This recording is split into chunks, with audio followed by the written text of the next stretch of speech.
Yours is just shown on YouTube. Yeah, I'm just calling a horizontal baseline reality at MEUK Discord. Somebody's Yeah. out there. Welcome to reality. Yep. I'm live on Thingy, so I'm guessing it's live on YouTube, but nobody's going to be watching anyway, so it doesn't really matter. Well, there's about to be the big Glow Buster show coming on in about really? 20-something minutes. Well, I don't even know if they're coming on. I feel kind of stuffy today. Just the way it is here. But yeah, it's we never did get into the plane parallel model the other night. Well, we're still building on the parallel model, right? We're still building on the geometry behind it. I still don't think people get it. People still don't understand geometry and how geometry is used. How integral it is to just about everything. I gotta chat. I'll get distracted. But you guys come in here if you want to. Allie or Mike D or anybody else who's showing up. Yeah, jump in. Hanging out, talking about some things. But yeah, it's amazing, man. There's so much we've been looking at with the manometer and the dynamic pressure gauge and the hydrostatic pressure and the based on the vertical column and looking at barometers and atmospheric pressure and altimeters, and it's really awesome. Yeah, it is. It is. So much fun, really. And it's not expensive, No. What's up, Allie?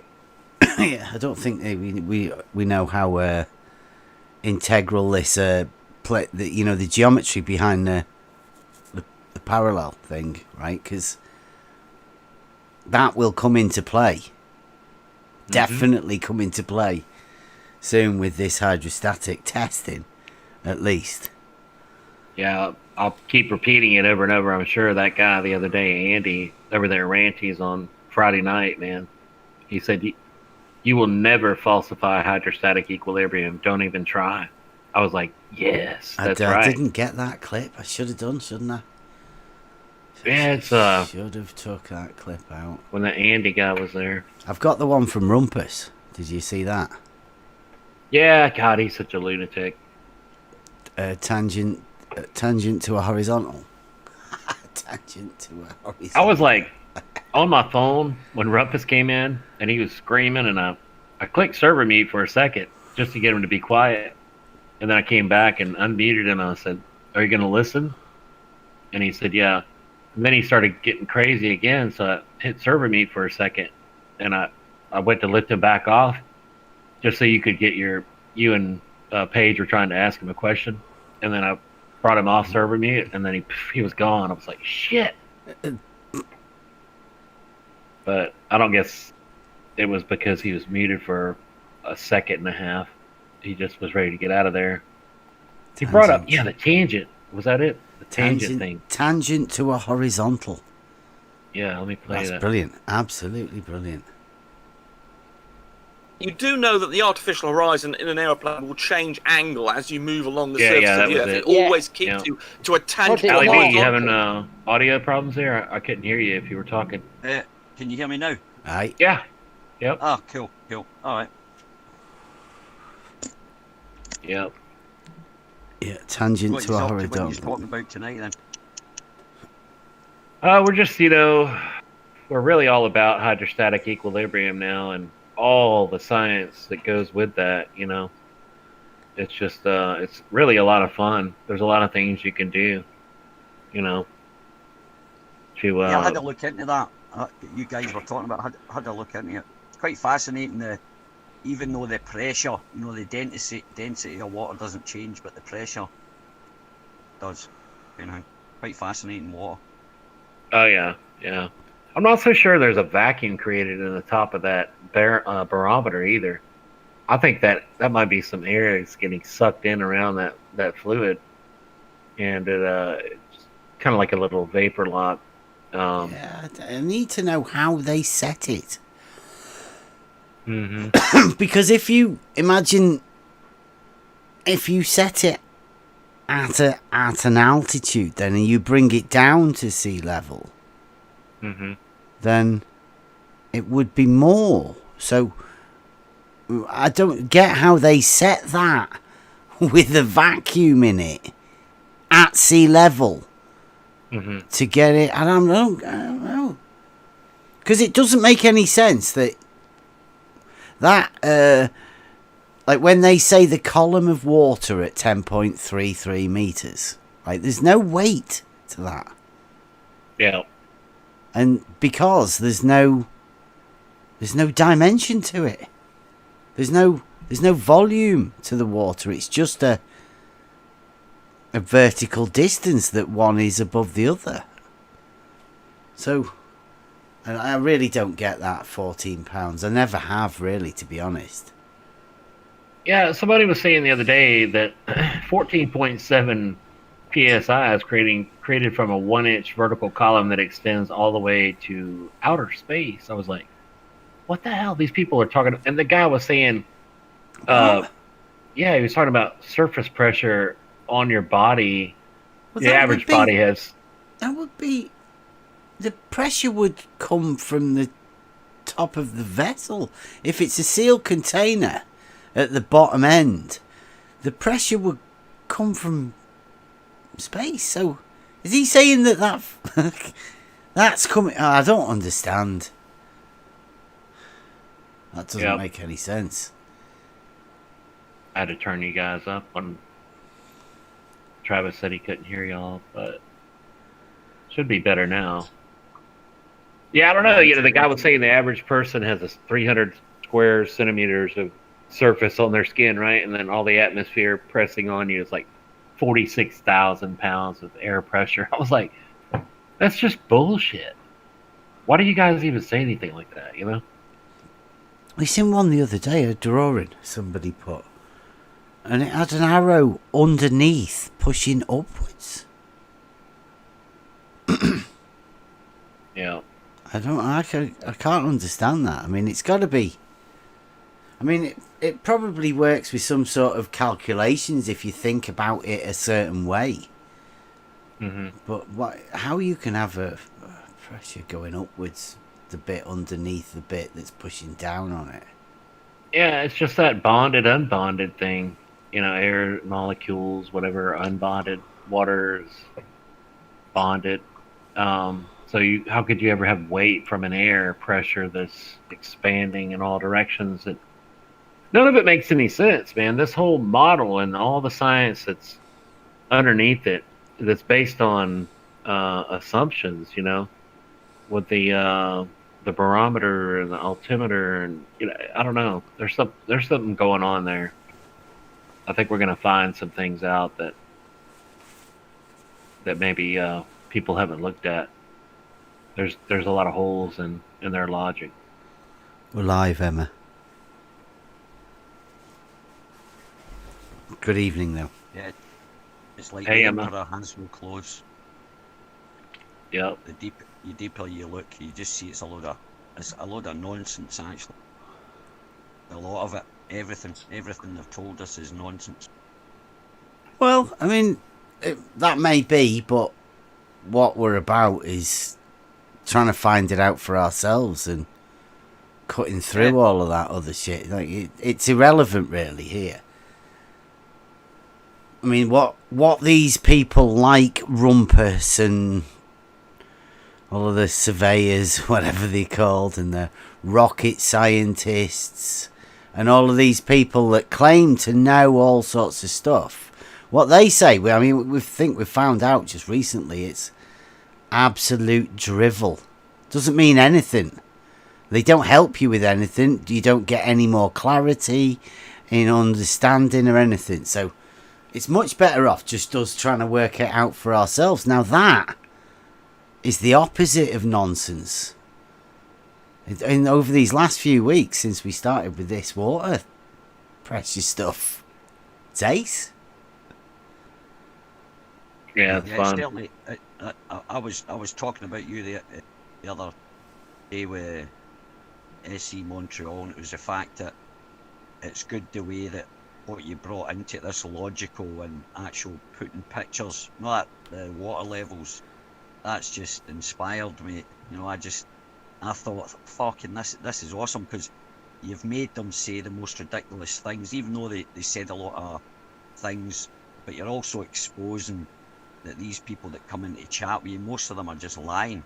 They're just trolling, and you know, you can see that they're not genuinely out to find out anything at all, kind of thing. So I think the last month or since you sort of started going on to these hangouts or talking about Euclid and all that, because I read Euclid before, I read the book, it was a couple of years ago I read it, and I just couldn't understand it. You know, the postulates, I couldn't build those pictures, and it was just when you and Cleary gave that lecture, you went through the postulates, it sort of all became clear. You know, nice. We are actually going to have to do that again. But, I mean, thanks for that, man. Yeah. Definitely have to do it again. Honestly, that really was. That was a great... I've listened to it a couple of times, but you guys just talking about it, I thought, thank fuck. Because, as I say, I'd been looking at... I stumbled across that book a couple of years ago, and I just could not build the images, you know, just by reading it and looking at the odd drawing. I couldn't get, you know, I knew what a tangent was, but I just couldn't get the pictures in my head. But you presented, you put you made it all clear to me. So, you know, cheers for that, man. And it's great, you know, listening to these guys squirm, you know, about and. Anyway, well, that's been when I first came into this about 5 or 6 years ago, right? There you go, Emma. Shout out to 5 or 6. But I wasn't in this particular bit. They call it the Great Awakening. So I initially, because I've got a lad that, you know, he's autistic, and I sort of noticed something isn't right in the world, right? So you go on a search of trying to find a way to get a clarity about, you know, how to teach children, or how to teach it doesn't matter, people, anyone, right? How to understand stuff. And I think the journey that we've gone through is that we've gone through an understanding that these people that we're dealing with in this particular arena, they don't help you to try and clarify anything. In order to do that, the only way you can do it is to do it yourself. And to do that, you need to have a very, very solid foundation of what you're building all of your knowledge on top of. And it's okay to say, I don't get it. Can you make it more simple? Because there's millions of people out there that are just sort of like, you know, they've been in school and the teacher's gone, don't stop asking silly questions. And it's like, they're not silly questions. Some of them are perfectly valid. Yeah. Yeah, you know, they always criticize, you know, and say, oh, it's basic geometry. And we're like, yeah, you guys need to get back down to basic geometry. We've got to get back to reality here. You know, who was it the other day was talking about, I guess it was, I don't know, Jimbo maybe talking about, I can't remember. Somebody was talking about parallel lines intersect and what do they call it? Hyperbolic geometry. Yeah. I can't remember who was saying that, but I was just like, why? Why do you even say that? You can't even, you know, you want to say that, oh yeah, maybe it was Kosho that said that. But he wanted to put a quote out there, but he wouldn't say it himself because he knows how stupid it is. Oh no, he did. I'm just going through the videos. Oh yeah. Because that when we started with the parallel geometry thing, right? We knew it's going to trigger a few people. Basic facts. That's what we do here mostly. Show people really basic facts and get them, a certain group of people, to flip out over them. Mm-hmm. And so the setup was the Kosho came in and we were talking to Jeremy about parallel lines intersecting. So Kosho then said that beforehand, didn't he? That parallel lines, he confirmed it. Then we went on to Ranties, And then he came back afterwards and did another one where he confirmed it again. Yeah. Yeah, Crazy. parallel lines start off parallel and then they intersect. Yeah, you could go ask a kid in 8th grade geometry or 9th grade geometry and say the parallel lines intersect, and they'll say no. I mean, that's what parallel lines means, is that they don't intersect. So I was listening. The thing is, in their hyperbolic, like the thing is, in their hyperbolic geometry, they do. But you can give. But wait a minute. No, they don't. Give them that. No, you can't give it them. No, but can you let me finish my logic behind it, right? But hyperbolic geometry does not represent reality. So they can say what the fuck they like. Oh, excuse me, sorry. They can say what they like about the hyperbolics or curved is better. That's fine. You go ahead and say that. But hyperbolic geometry does not represent reality. End of story. So I don't care if they go on. I would say, yeah, on you go, mate. You think that, but that doesn't represent reality. No, it's more simple than that, Ali. It is, because a parallel line doesn't intersect. So it's just a line that intersects. For them to say it's a parallel line that intersects is them going one step beyond. They're properly telling you that they're dicking about with you, or they're mentally disturbed, because you can't just make a definition of something and then say it goes against that definition. It just doesn't make any sense. Yeah, no, I totally agree with you, because in reality, parallel lines do not intersect, right? But in their made-up La La Land, they do, but they can say that if they want, because it doesn't represent reality, and we are trying to find out what reality is, not hyperbolic reality, because I'm not living in hyperbolic space. I don't think you're getting it, are you? No, I totally get it. It's maybe I'm not explaining myself properly. I do get it. I know parallel lines don't cross, right? That's a fact. Yeah. That they don't. That's how they are defined. That's you. Yeah, I know it is. Yeah. I know that's what I'm saying. Yeah. But they're defining it in another way, right? They're defining it in another way. They can define it any way they like, but that's La La Land. Do you think when they do that? Do you think that they also then, at that point where they swap it round, do you think that they label lines that intersect as lines that don't meet? Because that's that's what I'm saying. It's La La Land. It's fantasy land they're living in, but that's their La La Land. That's their land. That's their world view or whatever kind of thing. You know, I don't agree with it, because it's not a fact. The fact is parallel lines do not intersect, and not only that, they stay the same, equidistant all the way along there forever, infinity. That's the way it is. But they're living in another weird land where parallel lines do cross, but they're not parallel lines. Yeah, they may as well just not call them parallel lines. I mean, like, the very fact that they're calling them parallel lines and then making them intersect seems a bit like they've got a problem, not with parallel lines and not with the intersection, but they've got a problem with us saying that parallel lines don't, because that's what it is, right? They've not got any problems with anything else. It's just the fact that we say parallel lines don't intersect, and that, you know what they're like? They're contrarians, aren't they? These globe. What are they? No, wait a minute. They call themselves. Well, that was very polite of you. I could think of worse names for them, but we'll go with contrarians, Beth, for the moment. Sorry, carry on. They do though, don't they? They purposely will go against anything you say.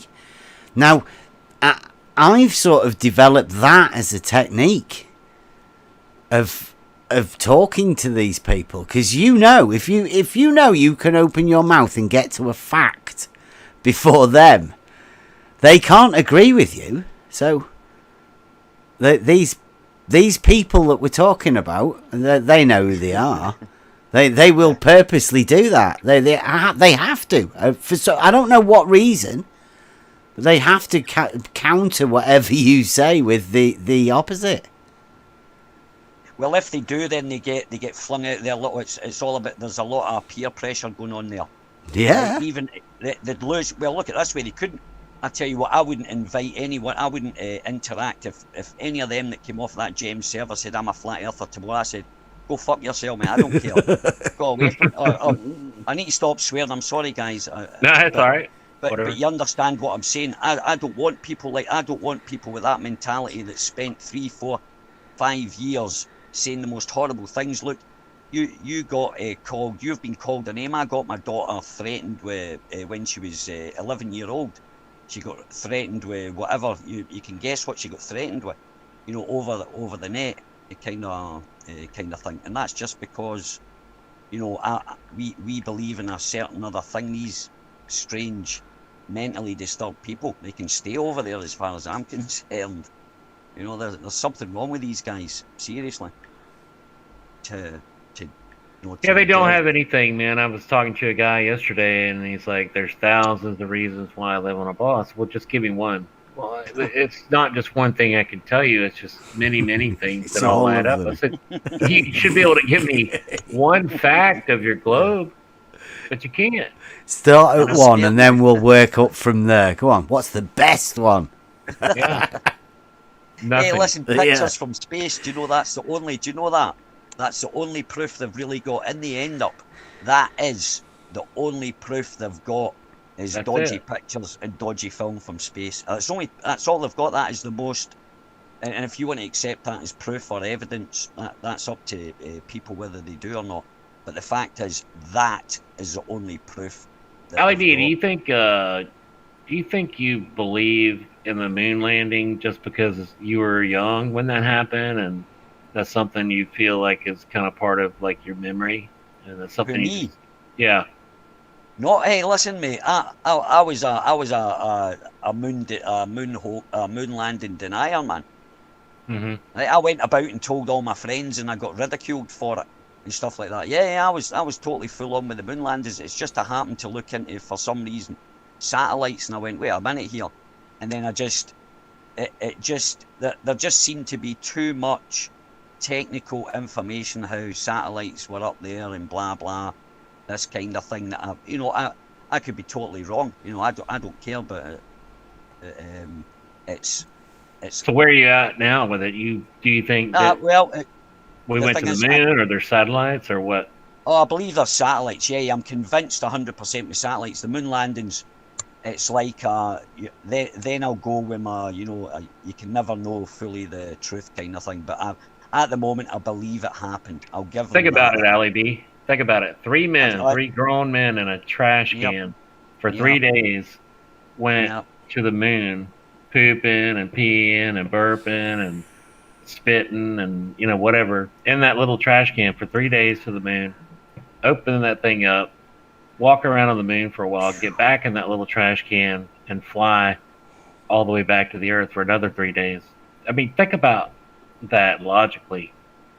Well, I do, because I've had the experience of going into submarines. I worked at a naval base, and I went inside submarines, man. And if you see how they're flung together, mate, to me, thinking that was the 60s, people are looking for this precision engineering and stuff like that. And I mean, as I say, I've been in the actual submarines, and honestly, they're not like what you see in the movies, man. They look dodgy. I wouldn't trust them.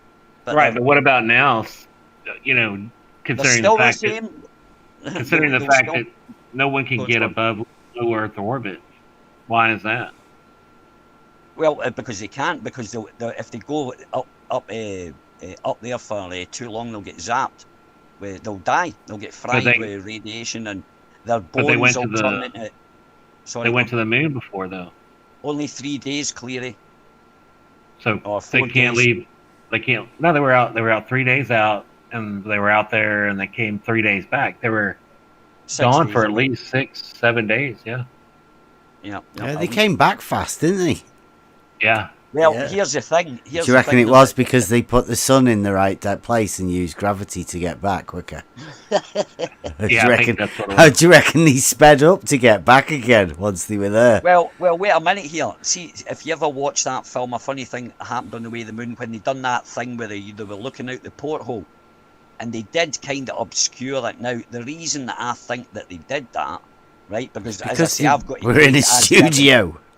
Yeah, wait a minute. But wait a minute. Well, now, you take it from a person that believes it goes now, but believes they're lying about what it is. I believe it's a military zone. They know what it is up there, and they're not telling us kind of thing. But the point, I was saying the reason that they did that was to convince the public they were further away than they were, and the moon's a lot closer.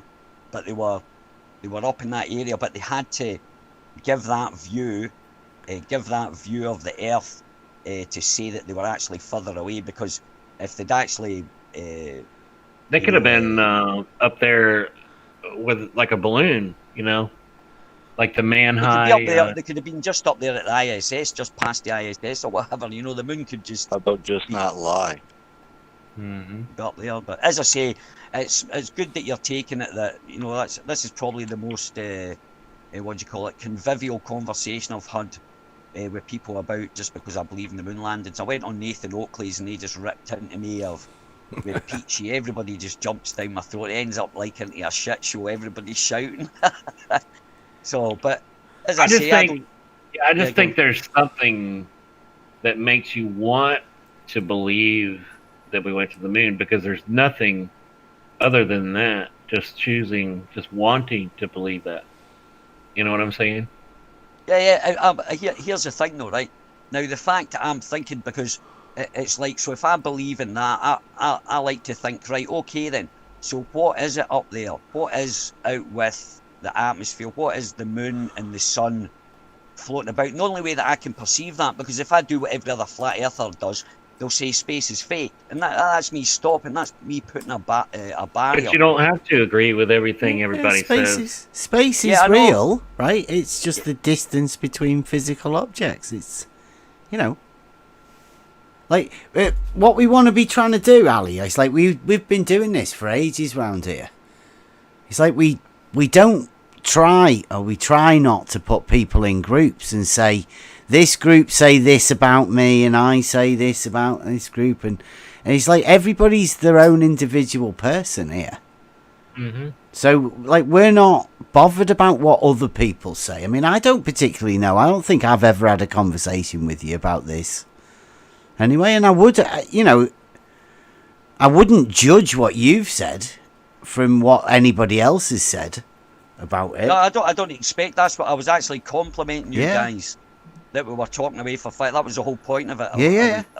I was kind of saying that was a good thing about it. Yeah, well, I think it's good that you've come in and done that, right? Because I mean, that's what we're after. We're after the conversation, and I think the other places purposely stifle that conversation. Yeah, but in the end up, I mean, it's irrelevant to the shape of the Earth, really. That conversation up there. So I don't really know bother about that. We don't do shape of the Earth stuff here. That's not what we do. We definitely don't do shape of the Earth here. Level.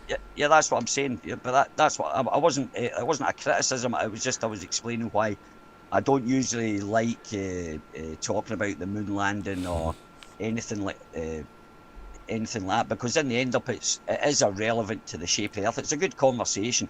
It's interested, to expand the mind or imagine stuff in that. But in the end up, what I like about here is you guys just stick to this is level, horizontal. I just think it's interesting. To me, I like Jim Panda is a globehead because he's 55 years old and he believes in all the space stuff, and he says there's photos from space.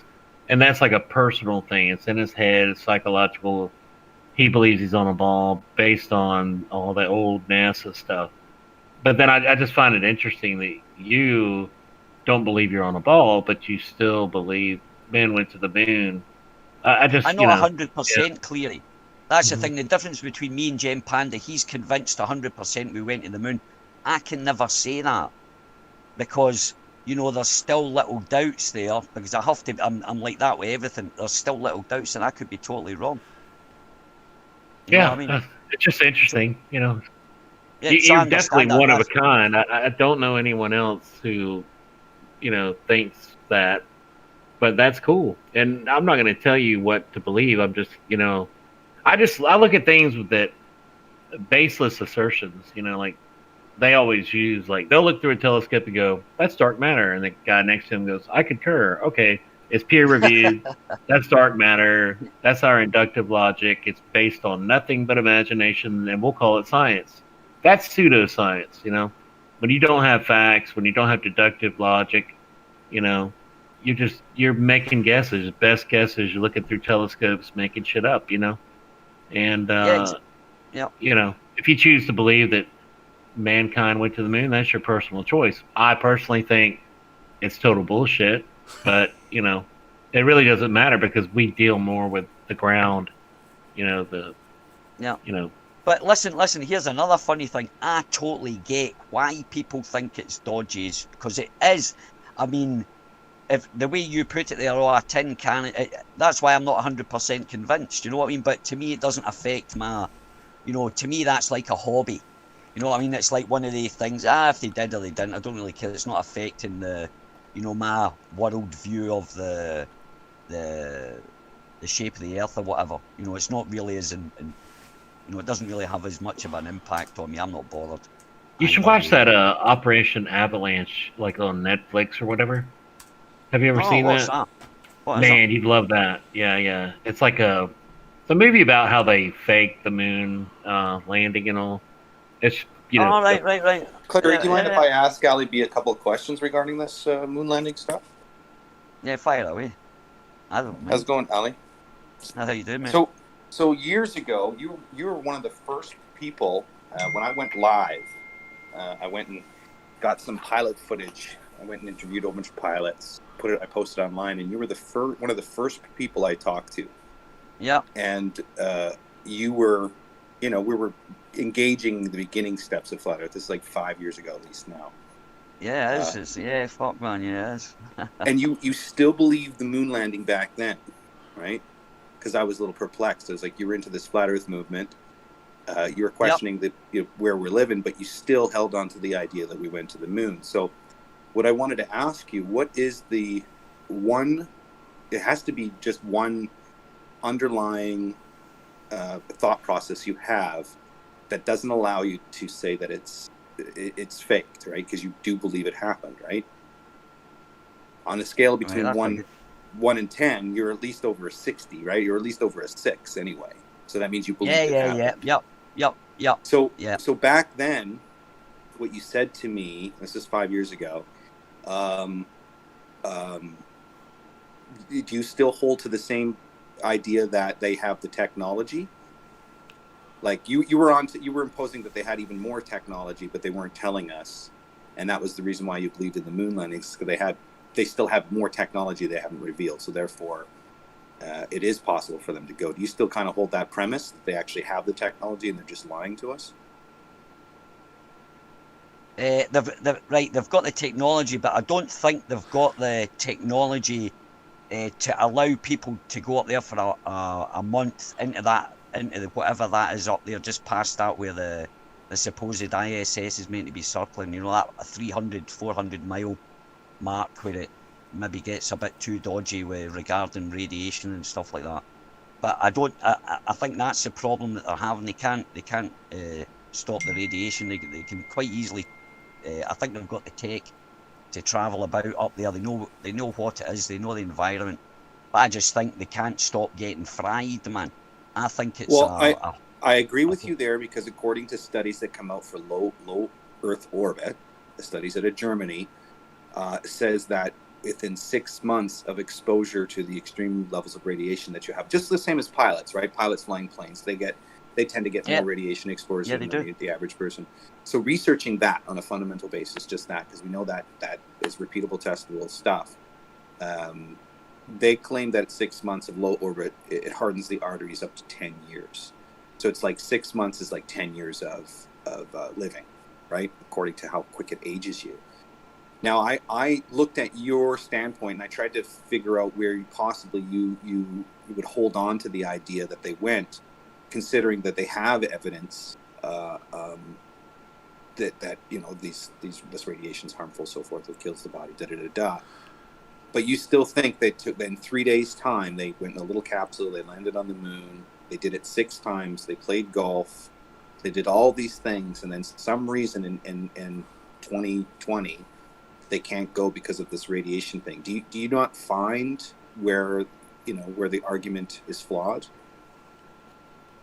Well, well, it was the fact of the length of period. Now, if they'd went up there for say a month or 2 months on the moon, and then I could honestly say I wouldn't have believed it. If they'd been up there and they stayed there on for say a month, I wouldn't have believed it, because I know for a fact. Well, I know for a fact, right? I don't know for a fact, but what they're saying about one of the problems with being up in the ISS and stuff like that, their bones. Their body starts overproducing calcium, and their actual bones become brittle. They overcalcify, so it's like osteoporosis they get basically, but like turbocharged, like what you said there. So they obviously their veins harden, plus they get the calcification of their bones as well. So I'm thinking, right, they're only up there and that's happening. So, like as I say, if they're showing me pictures from the moon and they're up there, like a month or something like that, then I'll go, no way, that's fake.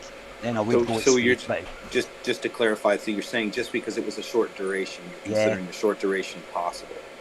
So did you like when I researched the moon landing stuff, because I was a space guy, I love space. I've actually just accepted at face value what they told me. But when I looked into, obviously the moon, the pictures, and all this stuff, do you still believe that they can create a simulation program here on Earth, train the pilot to fly the lander on Earth through a simulation, and then that simulation being so perfect and so ideal that they can actually go and land on the moon for the first time, and you don't see any problems or any issues with that? Well, no, because beforehand, they were sent. They knew exactly what that environment was like before they sent people. They sent probes up or up to a certain height or up into outside the atmosphere. They already sent probes and measurement tools and everything. They knew exactly what they were getting into when they first left. Remember, they were up there for years before they put the first man up there, kind of thing. Well, there are simulations that they had, right? If you look at the birth of simulation, simulating the environment, they had to base the simulation on assumptions. Now, you say that they sent probes and all that stuff. You're talking about Van Allen radiation probe, right? The Van Allen, the probe that discovered the Van Allen radiation belt. You're relying on that information as the advancement of technology, and then in the same breath, you're thinking, okay, well, they won't go there for a month, so I won't believe it, but they've gone there for such a short period of time, I will believe it. But the radiation problem still exists, right? So do you take the narrative that the Orion project says is that they're still having issues passing the belt because of the deadly radiation effects present right now? That's the reason. Russia can't figure it out. United States can't figure it out. Japan can't figure it out. They can't send a human past this belt. That's what they're saying. So do you believe that narrative? Oh, I'll need to look into that. Well, so the Orion project says that they can't pass the belt. Yeah, right? I'll look into. I'll look into that then. Right on NASA's website. But so is it just too big of a lie? Is that what the thing is, or do you believe that? Because when I look at the simulations that they've done for testing, right? They had to test landing the moon lander via simulation. I just find it very improbable and unrealistic to have a simulation emulate something you've never been to the point where you have a 99% success rate. If you look at any of these, these beginning simulations that they learned on, you don't find an issue with that. You just in your brain is now you've. I was going to say, now you brought it up. Now you actually brought that up. It's worth a bit more contemplation, perhaps, because that's quite a good point that you made there, actually. But I did think of that kind of thing. I did think of that, right?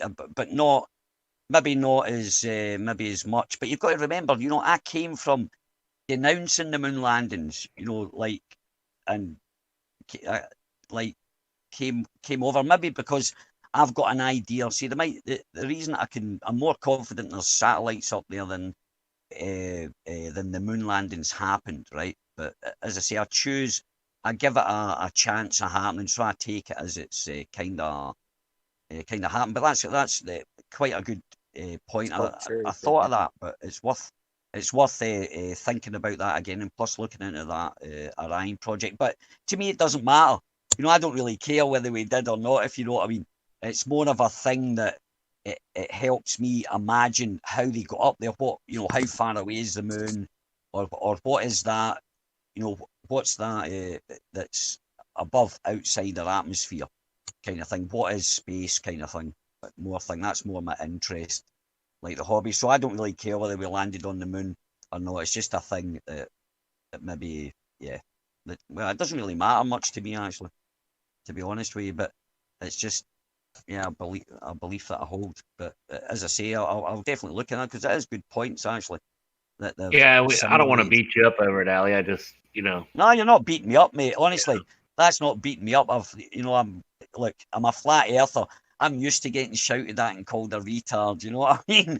I've been on enough Earth discussion or Gem Panda server kind of thing. So I know it's not, and I don't take offense.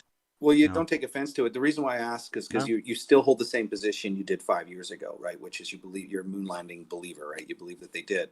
Yeah. The thing is that in the last 5 years, I haven't seen any advancement in, like, I mean, I'm just a little guy with a computer and a laptop, armchair critic, so I'm not going to be exposed to information. But the SLS, the new system that they have, they, you know, in 5 years' time, what advancements have they done since the belief that you've had then? My knowledge has gained to substantiate the belief that they built everything from a simulation, and now their simulations are so good they can just use the simulations, and it's not, you know, actual reality. And if you look at anything NASA presents, they're always using a simulated process before they apply anything to it, right? Any models that they've done are based on assumptions, and my data says that they haven't really deviated from. They haven't really gained any other information. They know what the situation is, and they can keep using the different simulations, but nothing changes. So it's just kind of funny how you're kind of still in that same spot you were 5 years ago. Nothing's sort of advanced. But that's what I'm saying, that they've not released anything new, right? So that just tells they could be hiding shit, man. You know, it's like, you know, it doesn't surprise me that they're not releasing anything. Well, think about it. What would they're just gathering data? Sorry. Yeah, exactly. What would a government have? Okay, I'm just trying to put myself in a position of a government, you know, trying to. Yeah. It would be for spying. It would be for espionage. It would be for sending stuff up there to get land of areas I couldn't see, and you know, I would use it for spying, right? I don't see any other purposeful meaning. Why they don't need to? There's a lot easier ways to spy than go up in the air. I mean, we've got the internet, satellites, right? Drone satellites galore with the new optics. Well, this is the thing. I think there's a dual purpose up there. They're doing something else up there, and it's got nothing to do with like spying or anything like that. My opinion is, right. My opinion is these guys, because I do believe these people in power or whatever, they do kind of metaphorically worship Satan. They're satanic in their behavior anyway, I would say. You know, just the state of the world, you could say that they were satanic in their behavior. And I think they've got a hold of these ancient books or manuscripts or something. And in these ancient manuscripts, they're talking about moving objects or certain energies and stuff like that. And I think that's what they're trying to they're trying to look for. They're trying to look for this essence or what the ether. They're after something. They're not as. I think 3/4 of these scientists are being put to task to do experiments that they're told this is what you're looking for, but they're not looking for that. The people that are paying them to look for something are creaming off the data that the other scientists aren't looking at. They're looking for something. I believe that they're actually looking for some kind of this holy grail or whatever, you know, transmuting, you know, elements and stuff like that. I think. Well, have you seen have you seen any of the older footage? Now I can't remember what year it was shot from, but they're shooting it from high altitude, whatever it's satellite or whatever you want to call it, it's high altitude imaging, and they've gotten floaty things. Let's say, have you seen any of that black and white footage they've supposedly shown you? What that is that the one with the tether snapping? Do you ever? This is years ago. I'm just recollecting memory here, and it's just black and white footage. It's basically very little footage I find of just a camera shooting into the deepness of space, right? Like very, very rarely I see that footage just directly into it, like 5K, 8K, just high quality footage is very little. There's a lot of camera stuff on the ground, but high altitude pointed into deep space, I don't really see any of that stuff. And so I think that when I looked at all the NASA data and I looked at all the large telescope data, I can't find anything. Personally, I can't find anything that I see that. Like I see any technology being shot into deep space. Granted, there's some animation, some still frames and things like that you get animated together or put together. But as far as like rolling film footage, low pass filter, because we have the technology to film in extreme low light, there's very little of it. Anyway, the point is that these satellites that we claim that are up there are in a second law of thermodynamics violation, right? Based on the idea of gas pressure next to a vacuum, you need some type of barrier, correct? So when I look at Operation Dominic or Operation Fishbowl, they have shot rockets up to 400, 500 kilometers in the atmosphere. Crazy bastard. Right. So you have to think, why are they only limiting that high, right? Why is it only that high? Why couldn't they go to 1,200 kilometers, 1,600 kilometers? Why is it just around that mark? And I find that quite interesting because it seems that everything in our literature maxes out in and around that, the 300 miles, the 500 miles, or whatever you want to call it, the 400 kilometers, whatever conversion you want to use. But it seems to be an overlying boundary there at this level. I totally agree. I totally agree. But I think that boundary is it's a hard one. I think that boundary is caused merely by temperature, where there's the gas slows to a point that it kind of liquefies like a haze, like a fog, and it just connects up there. I don't think it's. I think because if we understand it well, according to them, I'm still unsure about this. But high pressure goes to low pressure. If you open a vacuum, the air will rush in. Nothing won't rush out. The air will rush in, kind of thing. Mm-hmm. Right. So you've got this high pressure. So it's the high pressure that's actually doing the pushing. Now, if you can make which is gases.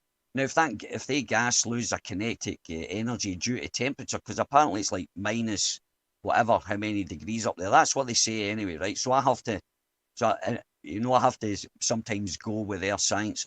I just believe that the gases or the gas that's released up there loses its kinetic energy and kind of like turns into like a liquid vapor, and is held in there with magnetic currents or some kind of things. But I think things float up there. I think things are floating up there. They don't go around the earth in a circle.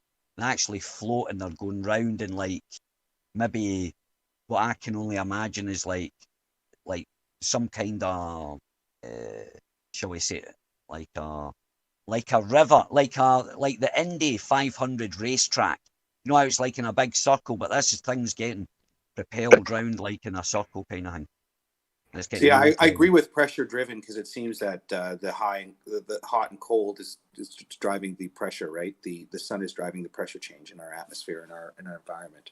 That's what it appears like to me. I could be off with that, but that's what it seems to me. It's pressure driven, right? Everything around us is pressure driven. So if it is dense up there, then you're thinking that man can in an Apollo, pass through that layer, that density layer, what do you want to call it, the change from atmosphere to non-atmosphere. They can pass through that, then go into the density, because they're considering dark fluid, the above us is dense. Well, that's the dark fluid theory, right? It's the dark energy, dark matter combined. So it's dark fluid, right? So I'm just trying to understand, like, what are you still holding on to? Because even though Orion, they tell you blatantly what their issues is, the payload, they have enough fuel, they say, to leave Earth's atmosphere, but they will end up killing the electronics and the people, right? This is right from NASA themselves. So see that there then. Well, then the moon landings couldn't have possibly happened then, right? Well, when you're at... Well, they couldn't possibly, if that's what you're saying. So they couldn't. So if I go look at that... This is what's on their Orion page for the Orion project, is they're having issues with it. Now, is the United States and Russia together up in space? They're up together, right? They're up in space doing their shit together. Americans use the whatever you call it, they're in cahoots. They're cahoots, right? They're working together, but yet they're at some type of war on the ground, but in space they're doing it together. But nobody can solve the radiation problem. Don't you think the country that would solve the radiation problem would be the first country to win in this so-called space race? Right? Yeah, you would think they would be. Well, yeah, exactly. Now you put it like that, I suppose I'll go and look at that. But as I say, it's not something. It's just, to me, it's it doesn't matter to me, whether the moon landings happened or not. As I say, it's not really, it's like it just helps me imagine what's on out there. But if I go and look at that and it says that, and that does actually ring a bell to me, what you're saying there about it. But as I say, I can quite happily drop the moon landings, quite easily. I'm not like... I'm just curious why you still hold on to it, because for me, like, coming into it, I once I kind of understood how they put images together of the Earth, I was like, well, that's not a genuine... Yeah, well, this is the first time, actually.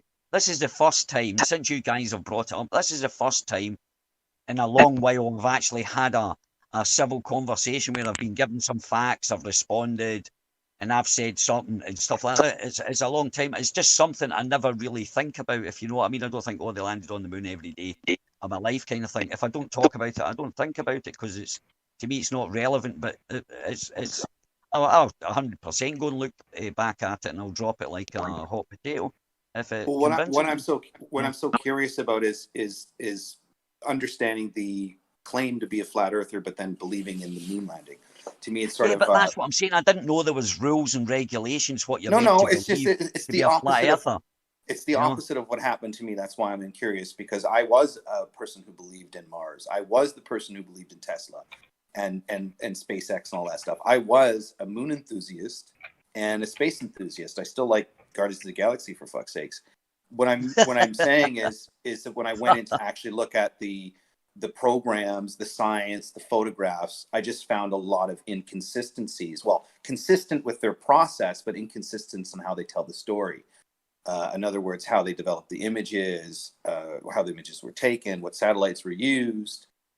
Once you find the details, instead of the gloss, the nice magazine cover, when you actually go into the book, the cover looks great. The magazine cover looks fantastic. Yeah. But then when you actually read it, it tells a different story. So I was always curious to talk to you about it, because I was the opposite. I became a flat earther looking at the evidence. You're a flat earther still having looked at the evidence, but still became a flat earther regardless. I find that... Oh, no. I find that interesting. Well, listen, right, but see, right, I did believe in the moon landings at first, right? I came into flat Earth and I stopped believing in the moon landings, right? And within, I don't know, I must have been, maybe it's not 5 years we've known each other, 4 years. Not, 4 years. Yeah. Around 4, I think it's about 4 flat if I'm correct, because I know I was a year or a good year and a half into flat Earth, and then I kind of, as I say, I looked into satellites, and for some reason I went, wait a minute, let's go back, and I looked at the moon landings again. I thought, right, okay, I could explain things, the phenomena that I'd been told, like the shadows and all this. Well, that needs another source light. I started spotting, but that's a crater, or that's a little divot in the ground, which I could actually see it change the direction of the shadow. Now, I've seen a couple of them, and I was like, right, okay, I can't lie to myself, when I see things like that. And I looked at more, and I found that I could I could explain it now. Remember, I'm coming from a supposedly biased side because I didn't believe in the moon landings. So I went back and looked at it again as a non-believer. And then I goes like, well, all right, okay, that's strange. I never seen that at first. No, I never spotted that, and I never spotted that. And then I convinced, but I have to say, you know, it doesn't really matter to me. But I came from the side of believing, not believing. Right, believing 100%, and then not believing 100%, and then believing maybe 60, 70%, about 70%, I suppose. You know, I'm not convinced. You know, I'm not 100% convinced. You know what I mean? I'm just messed up in the head, flat Earth data. I'm just confused, mate, when I think about it. I get it, man. I'm just intrigued because when you come across the flat Earth, there's appearing to be more and more of a broader personality interested in flat Earth in the discussion. It's not so black and white or religious, non-religious. It just seems to be flat Earth is under the impression when you're looking at institutions, the institutions are telling a false narrative based on an ontological principle that's in a religious, systemic from a religious belief system, right? Whether it's Pythagorean or whether it's Euclidean, you're going to have that principle coming in. So you started out as a moon land denier, became a flat earther, and then believed the moon landing. Is that correct? No. I believed the moon landings at first. Then I became a flat earther and didn't believe the moon. Well, actually, it was before flat Earth came, I stumbled across the moon landing hoaxes. Before flat Earth, I was a moon landing believer. And then before flat Earth, it was during that period that because I was into other things before the moon landings, but it was just at that period that from I believed, then I didn't believe. And then I went into flat Earth, not believing, and then about a year and a half later, I kind of accepted it, I suppose, you know.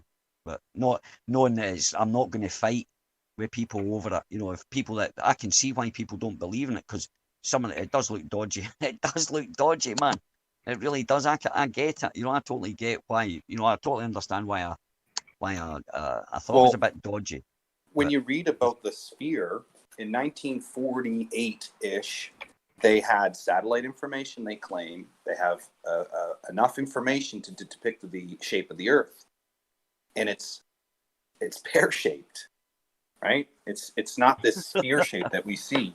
Like literally, I can go into an editing program or Blender or Cinema 4D, whatever, and load in the sphere, throw a map on it, put it up to NASA, and do the bitmaps, whatever you want to do, to make it look authentic.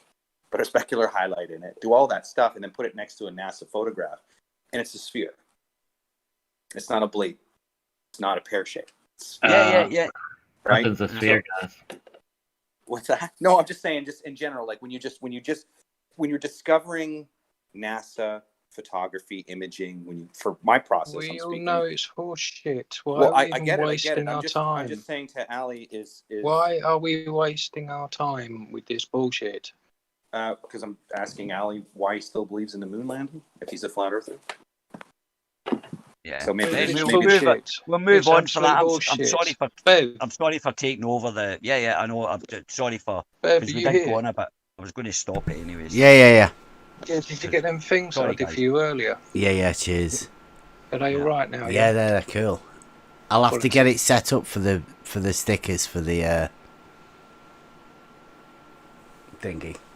You go to the same person that you went to before for them other ones, yeah? I think I will do, yeah. I might go back to them earlier ones for Emma's, but they have a cut-off point, you know. They have like a 2 milli edge, I think. I gotta shut down my YouTube live stream. Yeah, I'm keeping mine going. It's all right. Okay, I'll be back in a minute. All right. JP, are you here? Yeah, we are live still.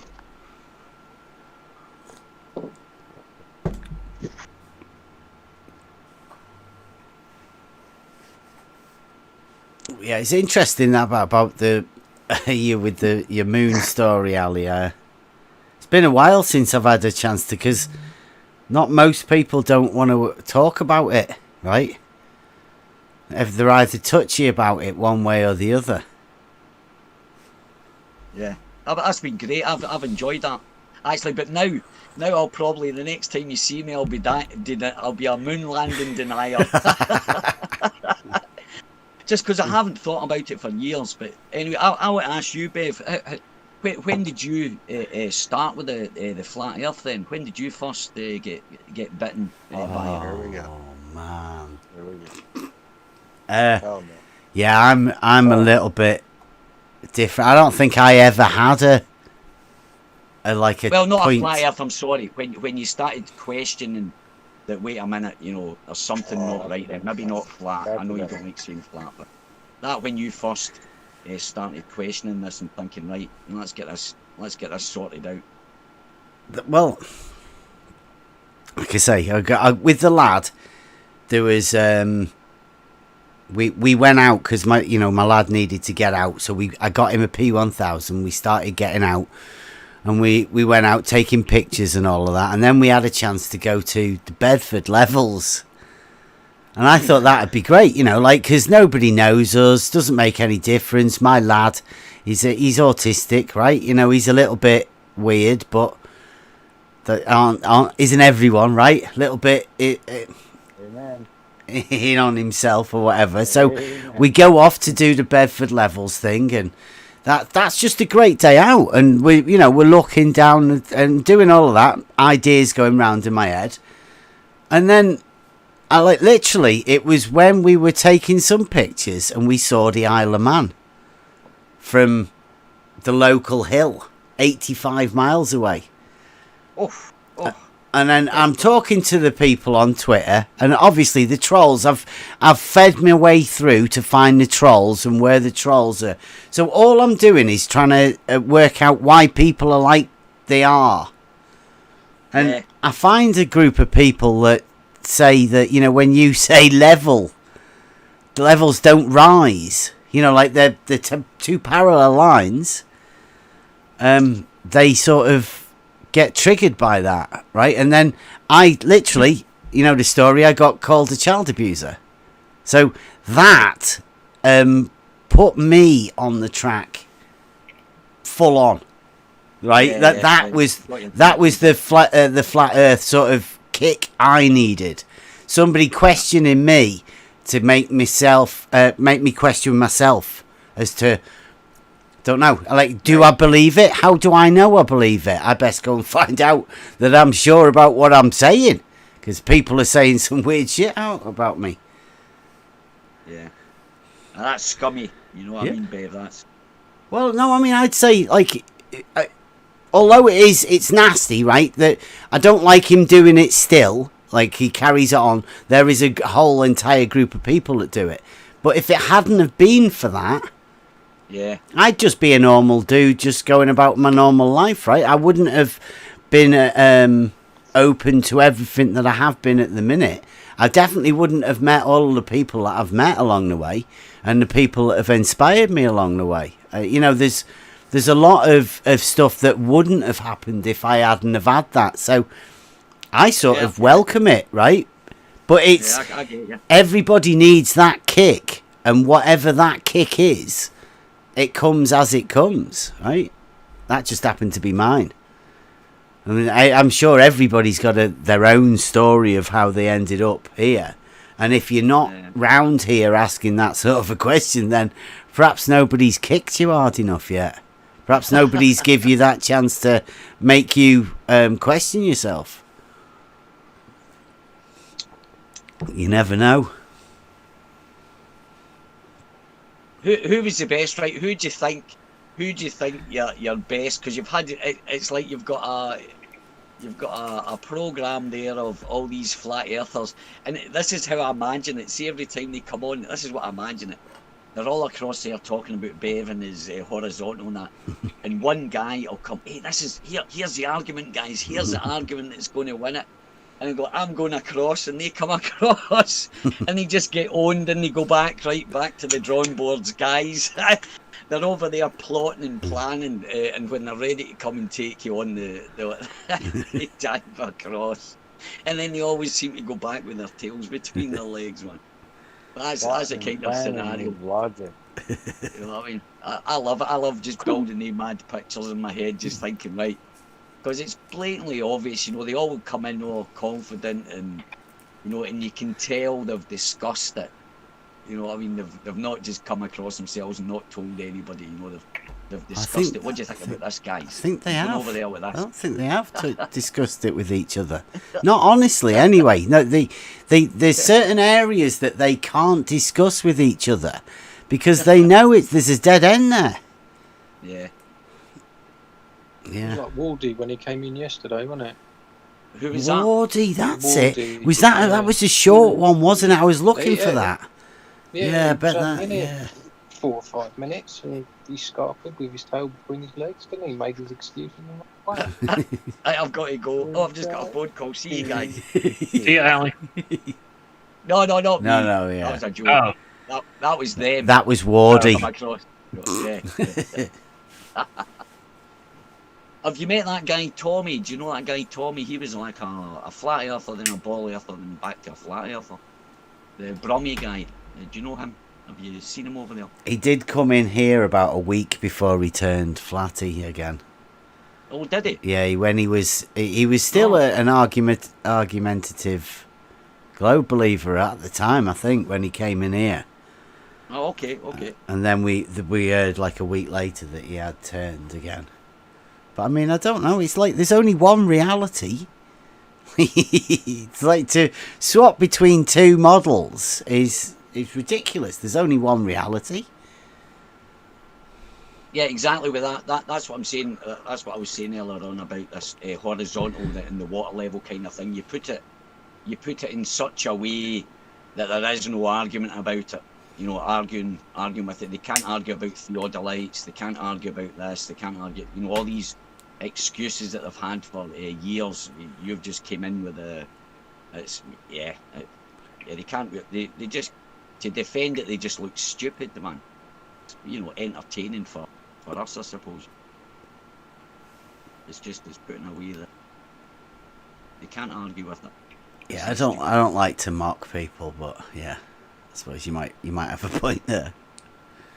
Well, there's a couple of times I've noticed, like you and Cleary, like just some of the things that you say that you word it, you know, it is in a kind of like mocking way, maybe not on purpose, but kind of, but not in a bad way, not overly mocking kind of thing, subtly, and you don't pick. Don't give it away. Yeah, they wouldn't know what I was talking about because they're oblivious to it. You know, they're oblivious to it. You know, I've made a shocking discovery in my tea on MUK.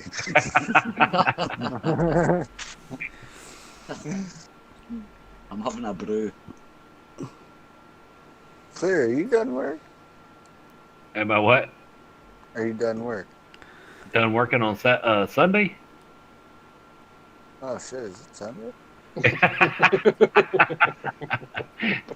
Fucking know what it is. To have turn-ups life, Fuck yeah, I just live day by day. If I die tomorrow, I die tomorrow.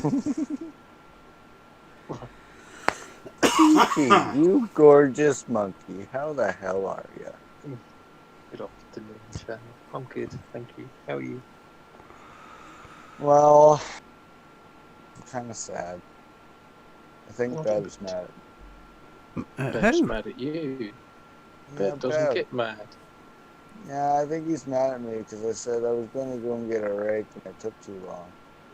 You were going to go and get a what? A rake. A rake. should have been here. I quickly came in. I'm like, all right, real quick. I got to go, so be quick. What should I grab? A horizontal rake or one of them spheroidal rake? Turn up. You're not making any sense. Yeah, my lad didn't understand what was going on either. Well, That's one it's that vicious word. dog. He's It's scared. that word. Scared of the cabbages. Spheroidal. I did what I said I was going to do. Very cool. I asked for a spheroidal rake, and they're like, huh? I'm like, yeah, I need a circle rake. You would have been better off getting a planer rake, surely. You know what's gay? Is it what? They had one blue metal rake, and they had one green plastic.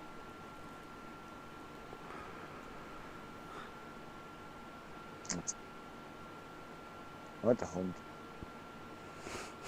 They're not clipping for everybody else. Yeah, I think I'm going to have to jump out. Oh, did you? Can you do that again for us then?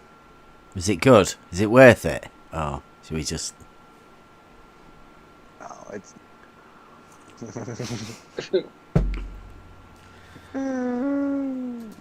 Have you seen that vicious dog that Emma posted? Look, scared of the cabbages.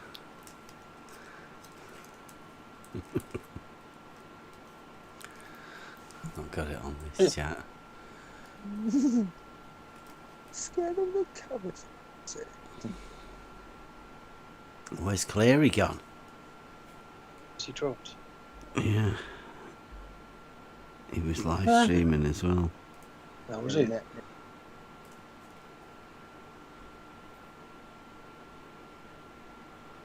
Probably. So which rake did you get then? Turn up. Oh, really?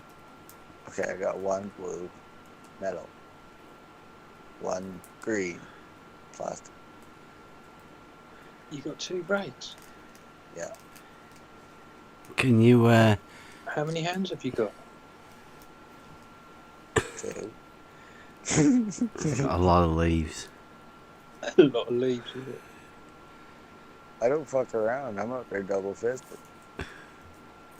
I think I'm gonna need some thumbnails.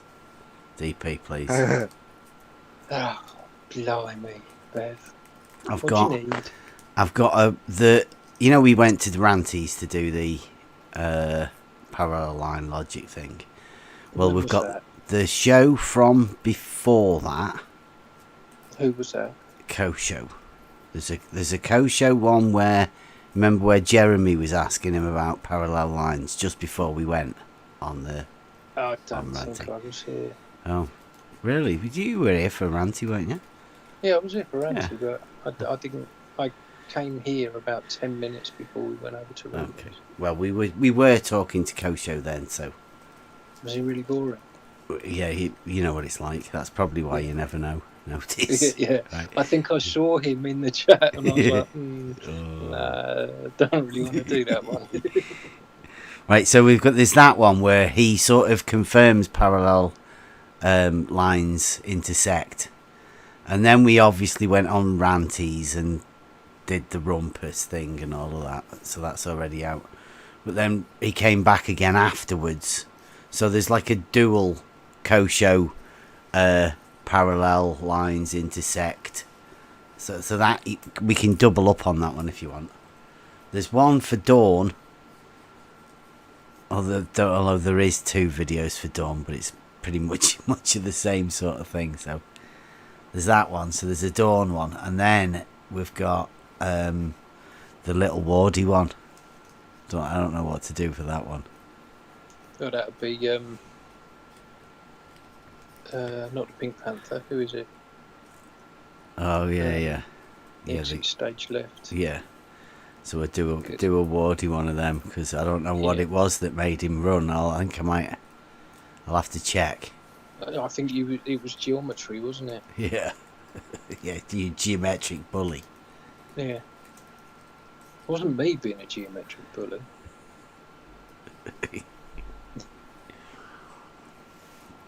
Yeah, so on the Dawn one, I think I've got going out tonight. Then we've got the two co-show ones, the pre-Ranty show and the after Ranty show. Now I don't know whether to put them out together or one after the other. Chatting with Dawn about. you know, stuff. Well, I was going to call it an interview with the witch, but Emma said that wouldn't be a good idea, so we've called it an interview with the dawn. What about up at the crack of dawn?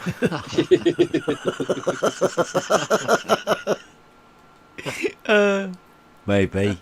Nah. He's been around for years as well. Yeah. I've known him for years. He's not changed that.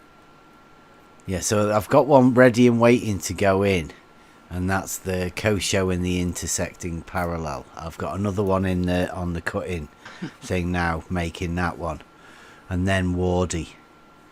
I think the Dawn one's going out tonight. More time. How long have I got to do this thumbnail? I don't know. I'll just throw us a quick one together. It's all right.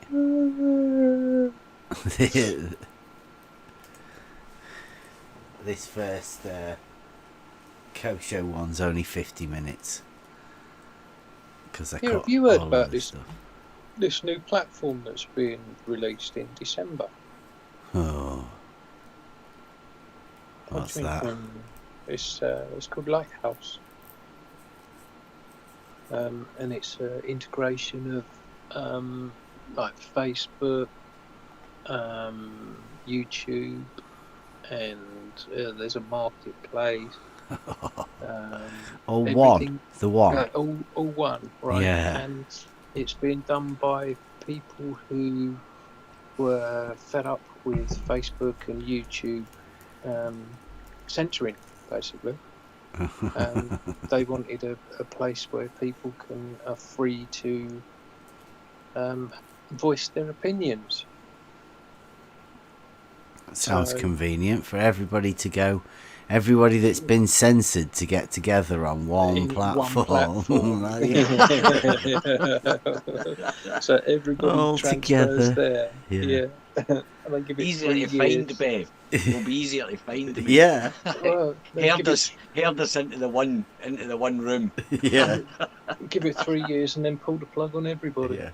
Yeah, you got it, mate. Exactly. Call it conspiritard. Yeah. Well, here's one for you, right? I had a live hangout there the other night, and Chris F.E. Jackson. I was just watching the chat. I don't usually watch the chat, but they started. Chris has just had his name deleted by a comment deleted by the Google moderator team. Right? I was like, what the fuck? What the hell's that about? And I went back and watched it. Right enough, I don't know what but it was like, I don't know what he said. I don't know what he was talking about. I don't think it was anything bad, because we were talking about Stirling Motors at the time. And as I say, that's the first time I've ever heard of that. And I have about 10 people watching me, man. Maybe 7 people watching me. You know, I've only got about like 300 subs, man. And I don't know why. You know, who's this? Does anybody know who this Google moderator team is? Anybody know about them or anything about them? They just hang around, don't they? They're always in chats listening. Right, okay. Super snoopers. But what the hell? But the thing is, Bev, though, what the hell were they doing? Snooping and matching. And I'm thinking, you know, we were talking about Stirling Motors. You know, the motors. It wasn't like we were talking about, you know, anything like anything weird kind of thing. But that's the first time I've ever seen that before. The little electric generator type things. No, it works with the differential between hot and cold. Yeah, It yeah. starts moving these pistons, kind of thing. There's no electricity or any power needed. They just start off differential. Yeah, you between put it on a cold. cup of tea or something. Yeah, Yeah. exactly. Yep, and the heat below will interact with the non-heat above, kind of thing, and it just starts pumping away. But apparently, you can only do it- Thermodynamics. Yeah, but I think you can only it doesn't scale up very well. You know, yeah, I think apparently it's limited in size or the amount of energy that it can produce, kind of thing. Do you guys think there's a such thing as 0 point energy? I think 0 points a bit too much, because a point's nothing, and to have a nothing is a bit. It's a bit energy overkill. from nothing is a bit far-fetched. Yeah, exactly. I think, and here's an issue too with some flat earthers. They promote the 0 point energy, like being able to get free energy out of the air. I think that's nonsense. According to the first law, you can only transfer energy, right? Yeah, but there's energy existing in the air around us. So why can't you draw the energy that's already Well, you are. there? You're just transferring it. The energy already exists there, but you're transferring it. But you see, the thing is, you need energy to transfer that energy, right? Yeah, you can amplify that energy up. Sure, but you need a device. You need a device which causes energy. You require energy to make that device. And then if you're going to, for instance, satellite dishes, they emanate a certain voltage through the air. You can actually take that voltage out of the air if you have a little device to do it. Unfortunately, you need an energy source to withdraw some of that base energy. So what I'm saying is you need an energy to create the device, and then you need an energy source to use the energy device to take the energy out of the air. That's the problem. Yeah, well, you can use the analogy of wind turbines, is that they will never produce green energy because it takes more energy to produce the wind turbine than they will ever produce themselves. Exactly. So, the first law destroys all that concept, right? The first law of thermodynamics.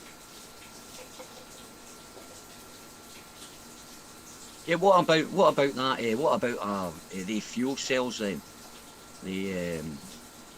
So Ford wants to come up with hydrogen fuel cells. Is that what you're talking about?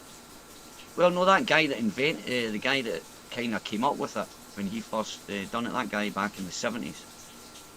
Well, all I know. Yeah, I know. All I know is Ford is going to implement in 2021. Ford is going to implement. See, they're going to implement new hybrid technology, right? The cars. Ford's going to come up with a hydrogen fuel cell. It will be American. Coming by the American hydrogen fuel cell. Look at what Ford's doing. They have to make it.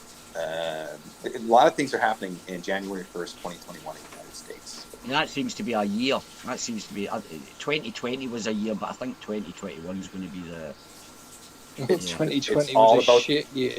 It's all about the it was. It was a shit year. Yeah. Do you know where the very first Ford was constructed? Which one? The very first Ford ever that was constructed. I have no idea. It was constructed in England. The first Ford was constructed. No kidding, eh? Dagenham.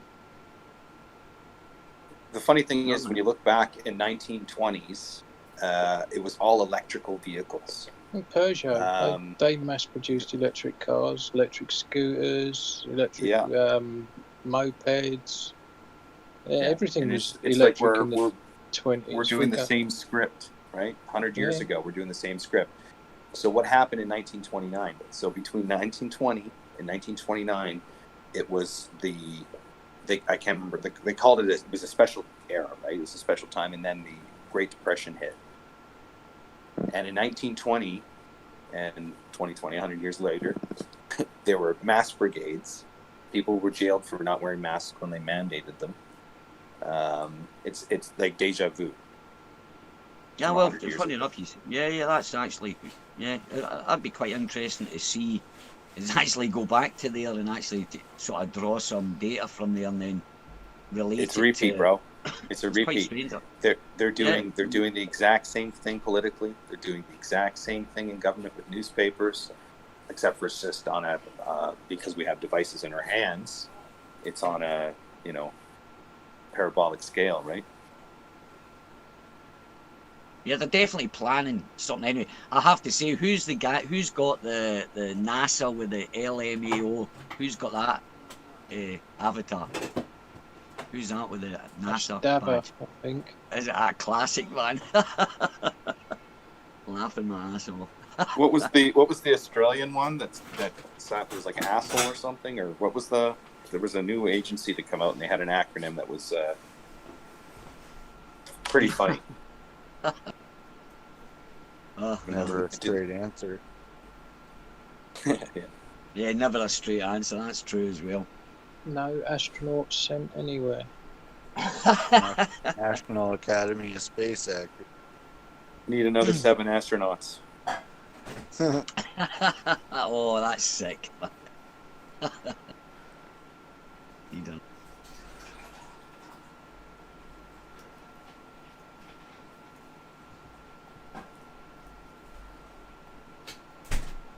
I had a buddy, you know, that explosion, whatever Apollo mission that was, in the 80s there.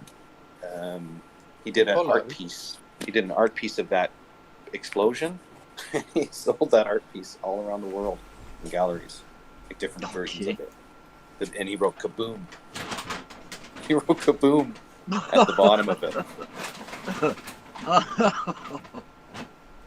Well, that depends if you believe anybody died or not. It's funny or not. But people actually bought it for like thousands of dollars. Yeah, that's it. That's the yeah. It's like a Andy Warhol inspired version of it, right? It's kind of like that. That was the. I was going to ask you. I was going to actually say that he could have done it that like Andy Warhol done it. You know, like. That was the only reason why he got away with it, right? Because if you tried to do it with any other kind of artistic impression of it, you know, you'd have to superimpose it as something else, right? And so the way because he didn't believe it happened, and he was a conspiracy theory. This is before I even understood what conspiracy theories were. I just looked at him and was like, "You're fucking insane, dude." But yeah, it was pretty funny. I'll see if I can find it and post it in the chat.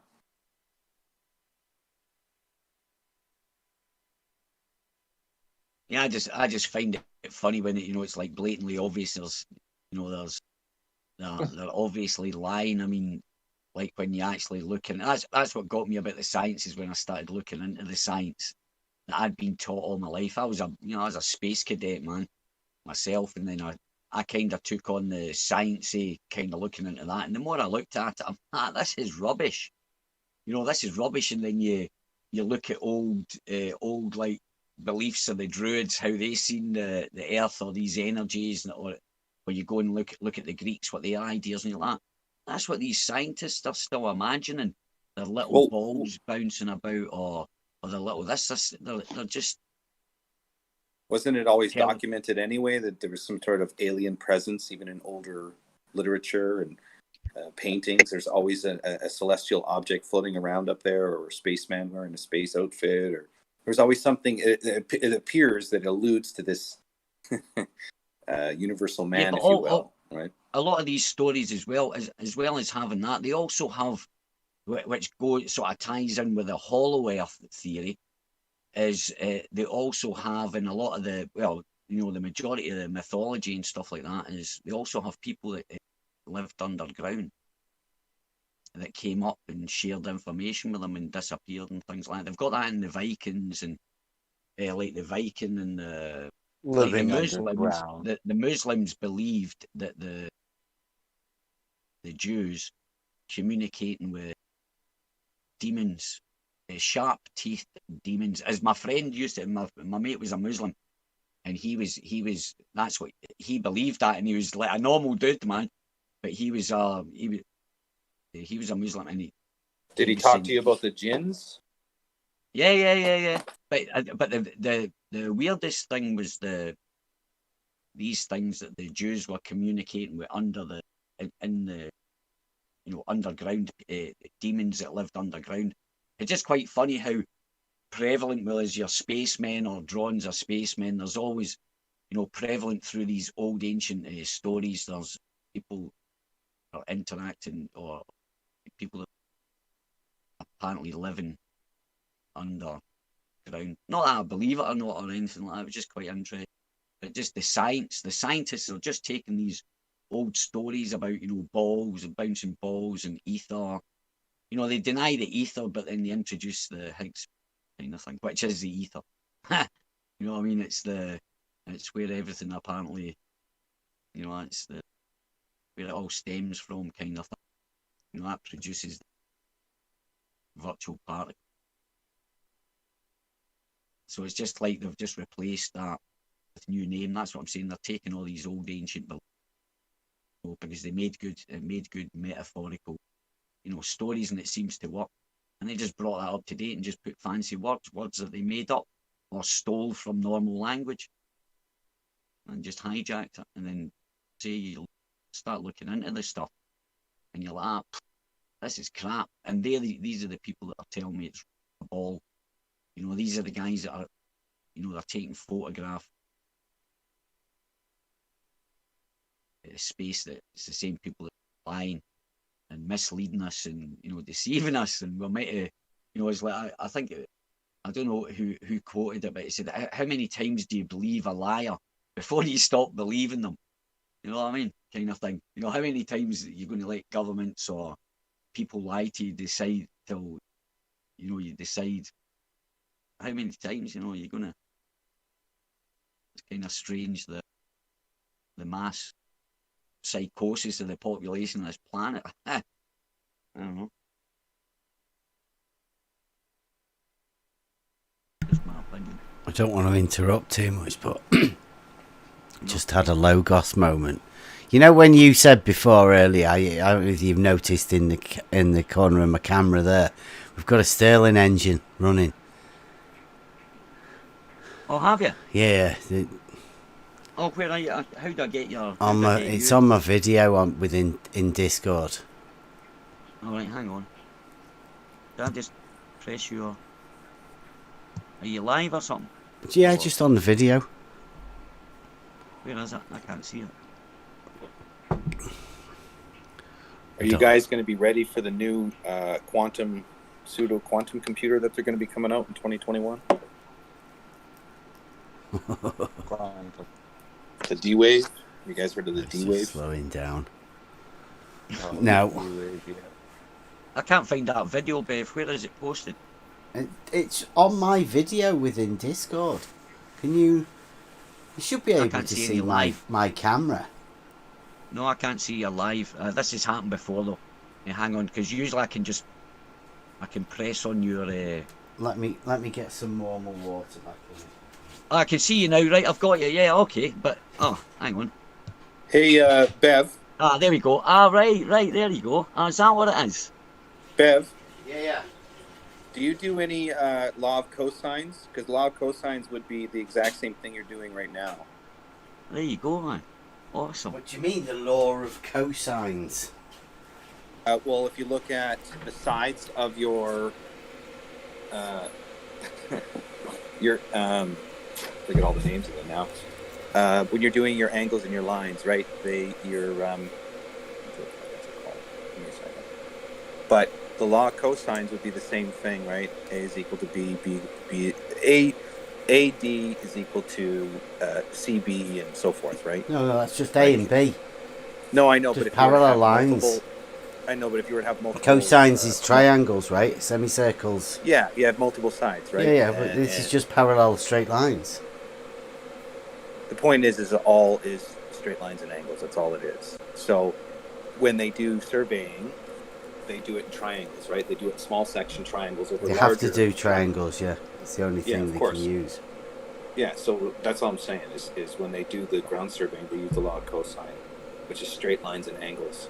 And then they basically, like in calculus, when you can reduce the size until it fits the... I have to go back and read this a little bit more clearly, but I'm just saying law of cosines, when you're doing this, straight lines and angles would back up the exact the law of cosine, I don't know what you're talking about really, but it's just triangles and the relationship of one side to one particular angle, the cosine. Yeah, I know. But I mean, we've already had Kosho round here, and believe me, we've had hours with cosine and all of that sort of stuff with Kosho. It's not got anything to do with parallel straight lines. No, but it has to do with how they survey, right? How they do the terrain. No, it's no. It's just got to do with the particular one side and a particular angle. Yeah, just straight lines and angles is my point, and I'm just saying that why it's useful is because when they actually measure, they're just using this law of cosines. It's just straight lines and angles. Is my point. They're doing stuff that doesn't make sense, man. If you really want to know elevation, you use differential leveling. But I wanted to hear what your logos was, Bev. Wait a minute, let me just fill this up.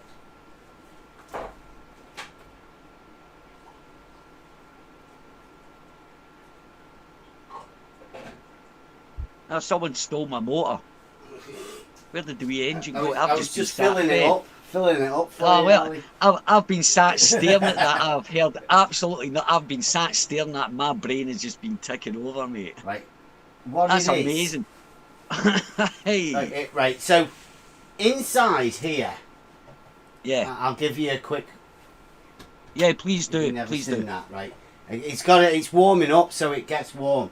So it's just got a plate on the bottom, and then inside there, right, you've got a silver thing, right?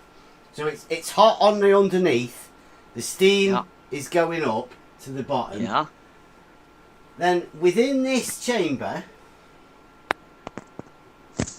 Yeah, I can see it. Yep. Right, within this chamber here, sealed unit. See that black thing yeah, in yeah, the middle, yeah, right? yeah. The black thing is connected to the wheel, right? Right, And yep. then also connected to the wheel is this little piston. See that piston there, right? So when you start it turning, go on, my son. can you Look see at the way that bottom bit's going up and down? And that's causing this one to have a little pressure change in here, Cleary. You see that? Wait a minute. Look at that. I tell you what, that's a fair bit of speed it's going at, actually. Oh, yeah. That's interesting, mate. We were talking it last night about this with Chris F.E. Jackson and SE Montreal, but I didn't know what it was. That's amazing. That's absolutely... But it's got to be hot in here, whatever's, you know... Yeah. But if you can keep create doing that. Yeah, there's many things you can get free heat loads of places, man. And I mean free heat. And you don't need to use any energy. And it's just a matter of... Yeah, geez, man, that's got me thinking, by the way. Yeah. Well, cause you said it, I realised I got one. I got it set up, put it out here, and realised once again, that's just pressure causing the wheel to turn, and that wheel turning is causing this black thing to go up and down. Yes, which in turn is causing the pressure to make the piston go up and down. So they're both working similar. They're both doing the same sort of thing. Yep. They're both helping each other. Oh, that's fascinating, man. That's absolutely fascinating. Wow. Do you reckon to that, Cleary? Yeah, that's cool. How do you reckon that works? You know, like if you had to describe it. Should be, I couldn't really see it too well, but, pressure building up a piston on there probably and turning that wheel around. Yeah. But it's a differential. It's the differential that's causing... The heat must warm the air up inside, which keeps it expanding. Yep, pressure. And the piston is causing the other expand. I don't know. It's the first law of thermodynamics process where you're transferring heat into works. So the amount of heat is going to be equal to the works, right? So if you have a way to measure the heat going in, you'll be able to measure the works. What happens if you made that thing of copper and you stuck it in a, or something, or put magnets on it and ran it through a copper, wire, the wire thing. You call it a ring, or what do you call the things that you build? You wind the copper around like in a coil kind of thing. Yeah. A coil, that's it. Yeah. And somehow attach that to a magnet, a coil, because I could get, there's plenty free heat. I know plenty sources of free heat. It's just that, and then that's fascinating. That, by the way, I didn't realise when we were talking about it last night. I didn't have a clue what it looked like, but that is absolutely fascinating to me. Wow. Yeah, there you go, man. We've got one of these as well. Have you ever seen these? What's that? Similar sort of thing. Okay.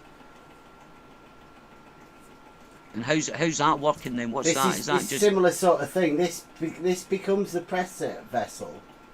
Yeah. Right, and then that runs. Right. Yeah. See that around there?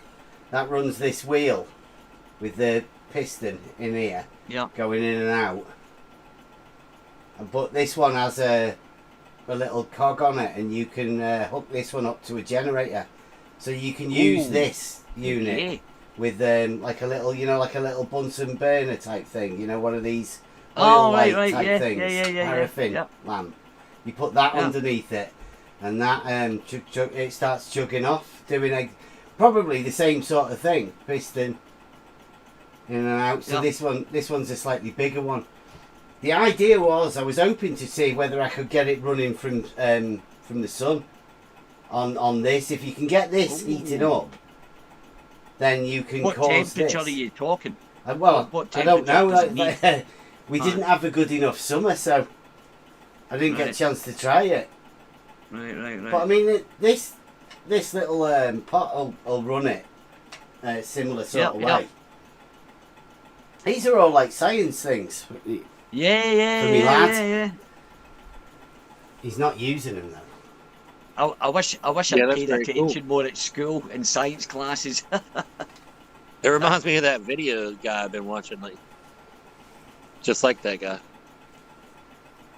What's that little bird thing called that has water in it, and then as it evaporates, it produces a suction, and then it's not technically perpetual motion, but what's that little bird that floats in the water? Do you know what I'm talking about? What's it called? You guys have seen it, right?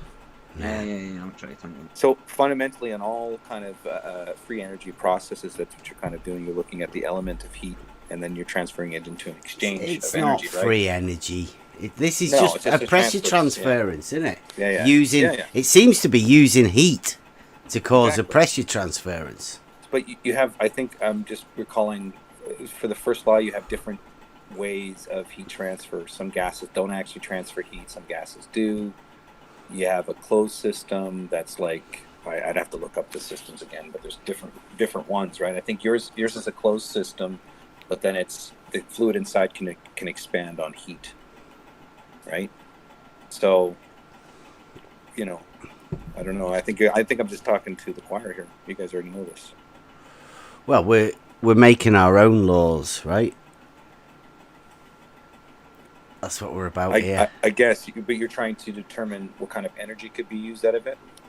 No, or we're just discovering stuff together. Yeah. It's all good. I know. I like this stuff, man. I wanted to make an EMP gun. I did. I wanted to do that shit. That's a bit advanced. Might be the last thing you do, Data. No. You can. I've seen some guys in Russia. Make sure he laughs.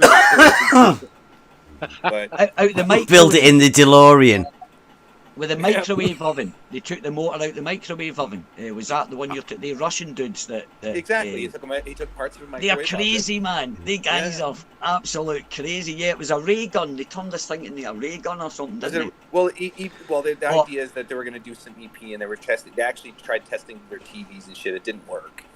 The pulse wasn't strong enough. Yeah. But that's just taking your microwave and fucking around with your microwave shit, and then trying to harness the beam, just like a culminator and a laser, whatever. They're taking like cone-shaped copper tubing, and whatever, and trying to harness the beam from it, right? And then extend the beam by giving it more power than it needs. I don't know how they would extend the microwave beam. It probably I think they're called Creosun. They're actually quite good because they do come out with some. They use bits and pieces that you can find around, but apart from the electricity, they do use a lot of electricity. They do use a lot of electricity to power these things up, man. And making a little a lawnmower engine using hydrogen, like a hybrid, so to speak. Mm-hmm. Things like that. Like I would love to do that kind of shit. That would be fun, man. Yeah. So it's fun seeing your guys' little gadgets like that. Because that's what I'm saying. It's all science, isn't it? It's all, and thinking that, it sort of inspires you, like what we were talking about that simple object there. I was looking at ways of how could I harvest that, or how could I change that into electricity and stuff like that. That kind of. That's why I like talking about or seeing things like this, or like talking about what you were talking about there. it's good to explore, because I think yeah,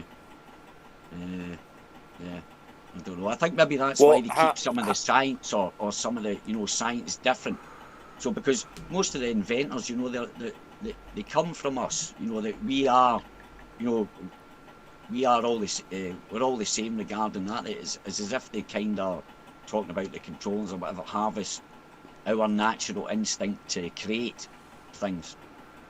And if the public was given ideas like this, look, I'm a nobody, I drive a truck, but here I'm already thinking I've got the knowledge to, at least experiment with a simple thing like that and come up with a way, and I wouldn't be the only person kind of thing, so it's not really a good thing for,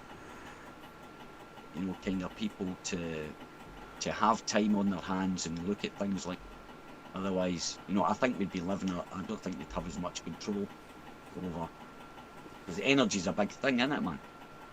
Well, it depends on what access to manufacturing you have, right? I mean, I can't go and manufacture my own solar paneling. I can purchase something, but then again, I'm purchasing a product that is, it's like the same as a gasoline engine. You're going to make it as efficient as possible based on the specs for, the economy. So I'm going to make solar panels the same way. I'm going to make that technology the same principle, right? I can't go all out, right? I can make it as good as now, but then knowing I can make it all out in other places, right? So just like they have the supposed hydrogen, like some of the military use hydrogen, salt water, for powering their vehicles. So if they're using salt water to power the vehicles, well, that's cool, especially their submarines, right?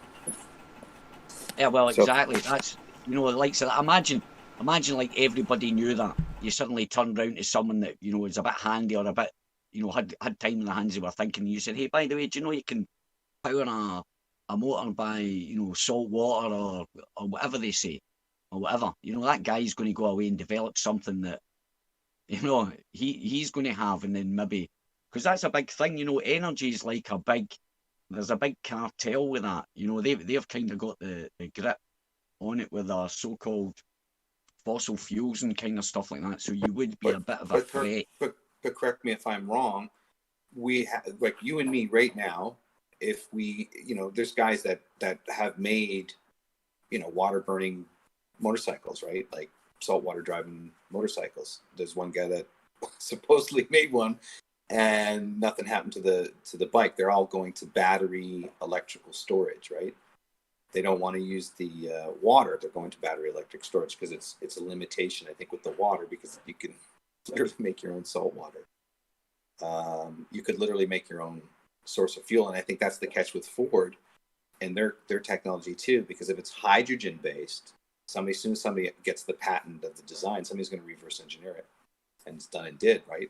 It's usually how the tech wars, and that's how it happens. You get the device and they reverse engineer it, and then they make versions of the technology, right?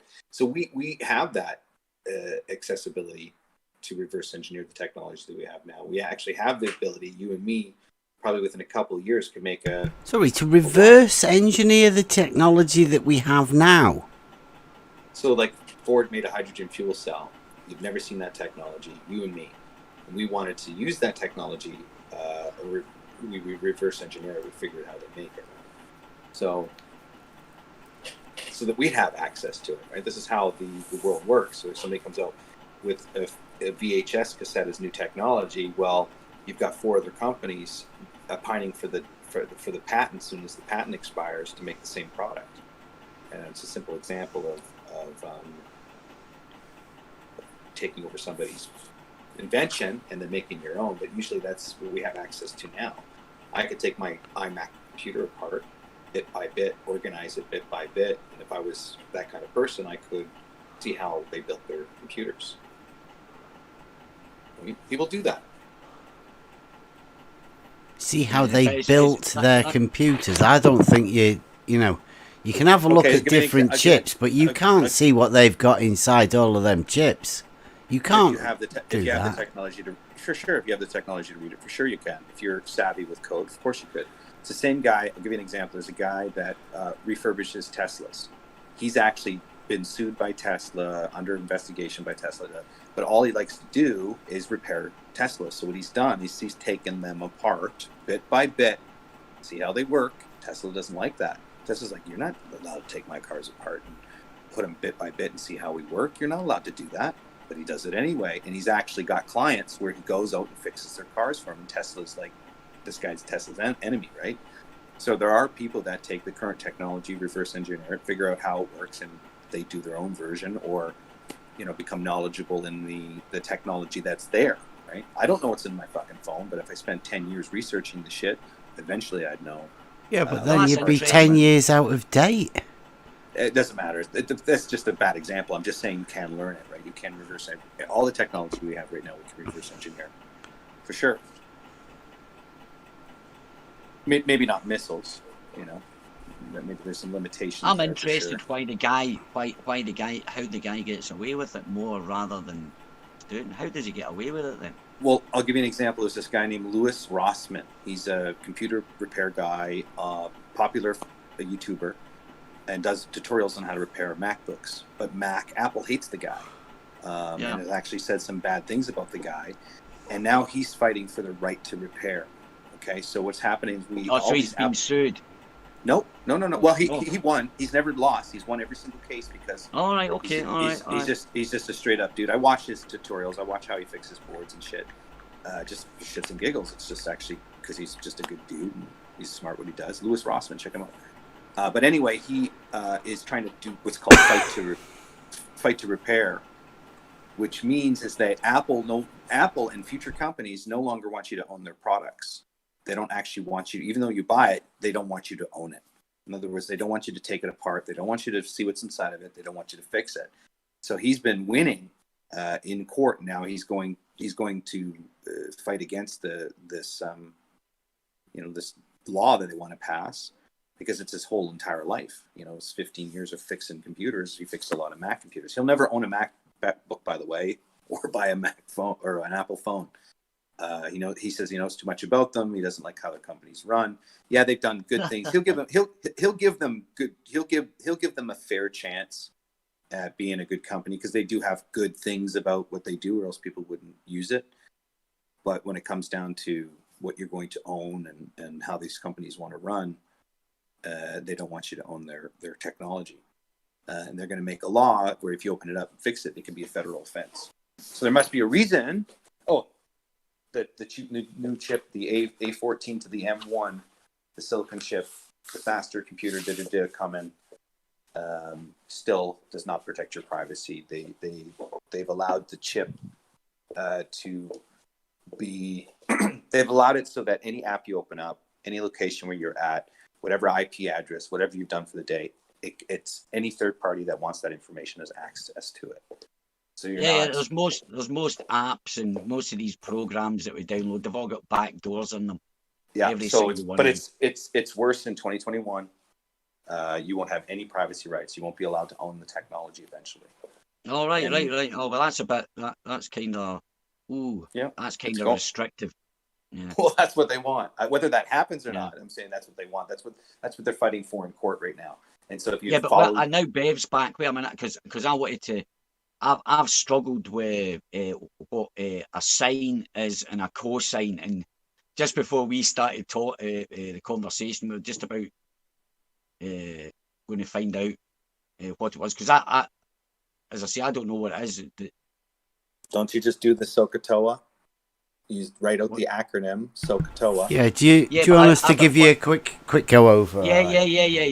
That's what I mean. A quick tutorial, because it's one thing. I know that the cosines, related to the sine, but I don't know what it is. I've tried reading it, but I just don't get it at all, man. It's not. It's like, as I say, it was like the Euclid's book elements. I didn't get it. Well, you write out the SOHCAHTOA, and then you'd find over the opposite over the hypotenuse is your sine, and then you would have the cosine, which is the adjacent over the hypotenuse. Or if the tangent would be the opposite over the adjacent, right? So you just write out SOHCAHTOA, the acronym, and then you'll understand what the sine is, the cosine is, and the tangent. Yeah, it's more of the function of it, what it does. What's the function of it, and how do they relate to each other? It's a ratio, right? Right. That's what you're getting, is a ratio.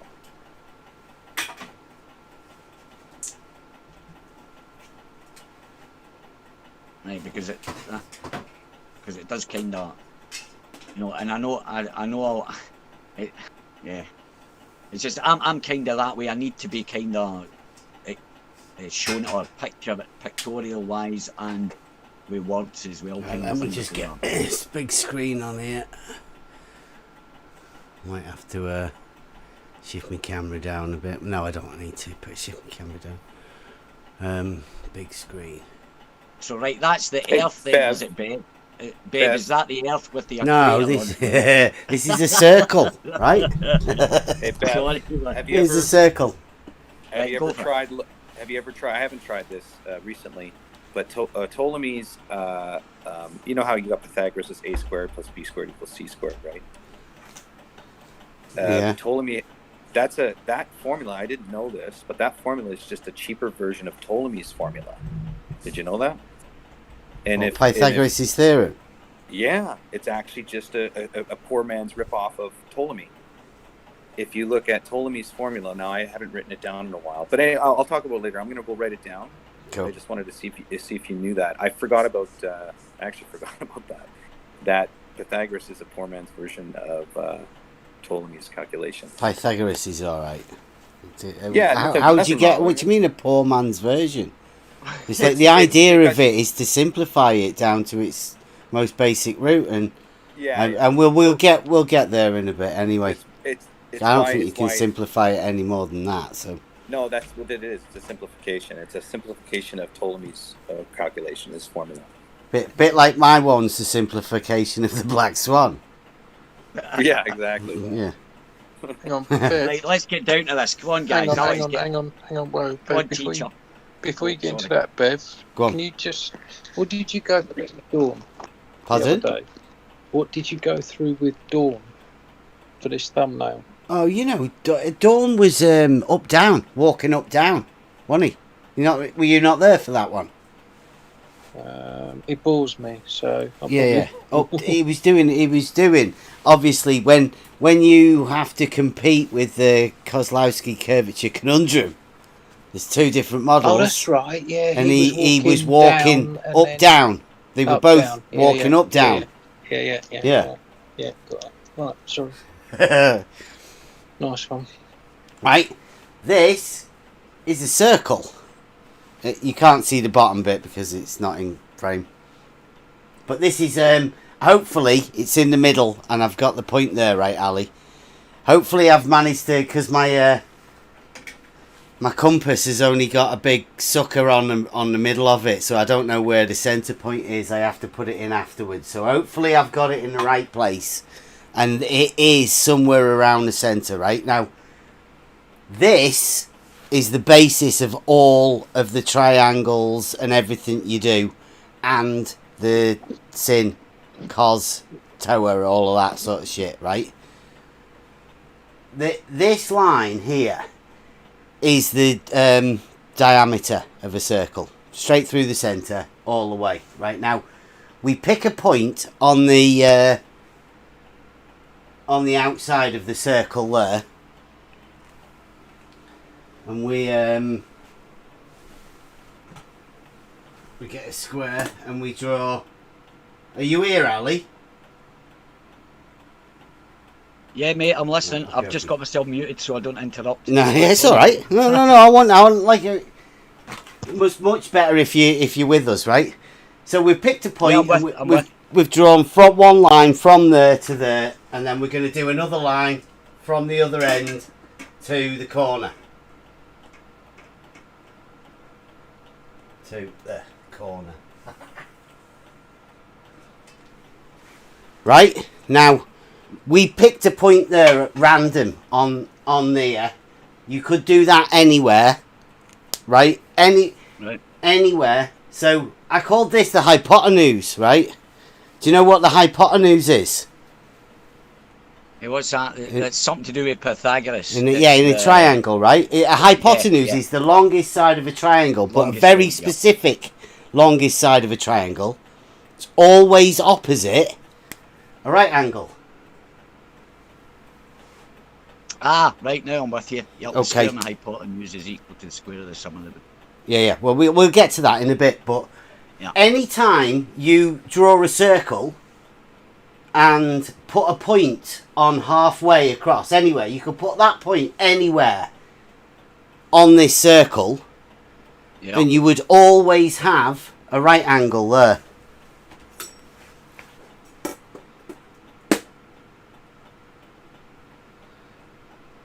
Right? So that's that's the basis of forming a right angle triangle. Now, because you can you know the relation, do you know pi? Yes. You've heard pi. Do you know what pi is? 3.146 something blah blah something. 4 5 something, right? 5, yeah, right, okay. Do you know what that actually is? No. Right. Well, I know it's it's a calculation for the area, the circumference and blah, but I don't know. No, what you use it, don't you, to do that, right? But what pi actually is? Pi is the circumference over the diameter of this circle. Okay. So any circle always has a relationship where the circumference is in this relationship to pi. So pi is just the relationship of the circumference to the diameter. To the diameter of any circle, because they're always the same. Cool. Right, so because that, you know that relationship, and the fact that putting this here anywhere will cause a right angle triangle, right? And this is what we use for measuring anything, right? You've heard of trigonometry and Pythagoras, right? So yes. Pythagoras, trigonometry is the sine and the cosine, right? So you've got the sine, cosine, and the tangent. Now, to keep it simple, as this line extends and goes around here, so you imagine this, and then, you know, imagine these two lines keep moving. So as this line moves up here, this angle and this angle here changes. Changes, right? In proportion to the length of the side. As one increases, the other one at the other end, right? So ratio. Yep, okay. I've got you. So cosine and sine and all of that, because we know pi and the ratio of all of this together, then we know the hypotenuse and the relationship with that to the circumference. So therefore we know the relationship between the length of the side and the size of the angle. Right. Right, so that's basically it. That's basically trigonometry and all of that stuff. Pythagoras, this theorem, all of that is all based on the circle and the relationship with the triangle within the circle. And it's a right angle triangle with the hypotenuse always being opposite the right angle. So actually, when you are doing any of these calculations with a triangle, you're not actually, you're just using a triangle to express angles, but it's all within the relationship of the circle. Yeah, right, okay, right. Oh, okay then, right. And like, for example, how would you use that? What would I use that for now?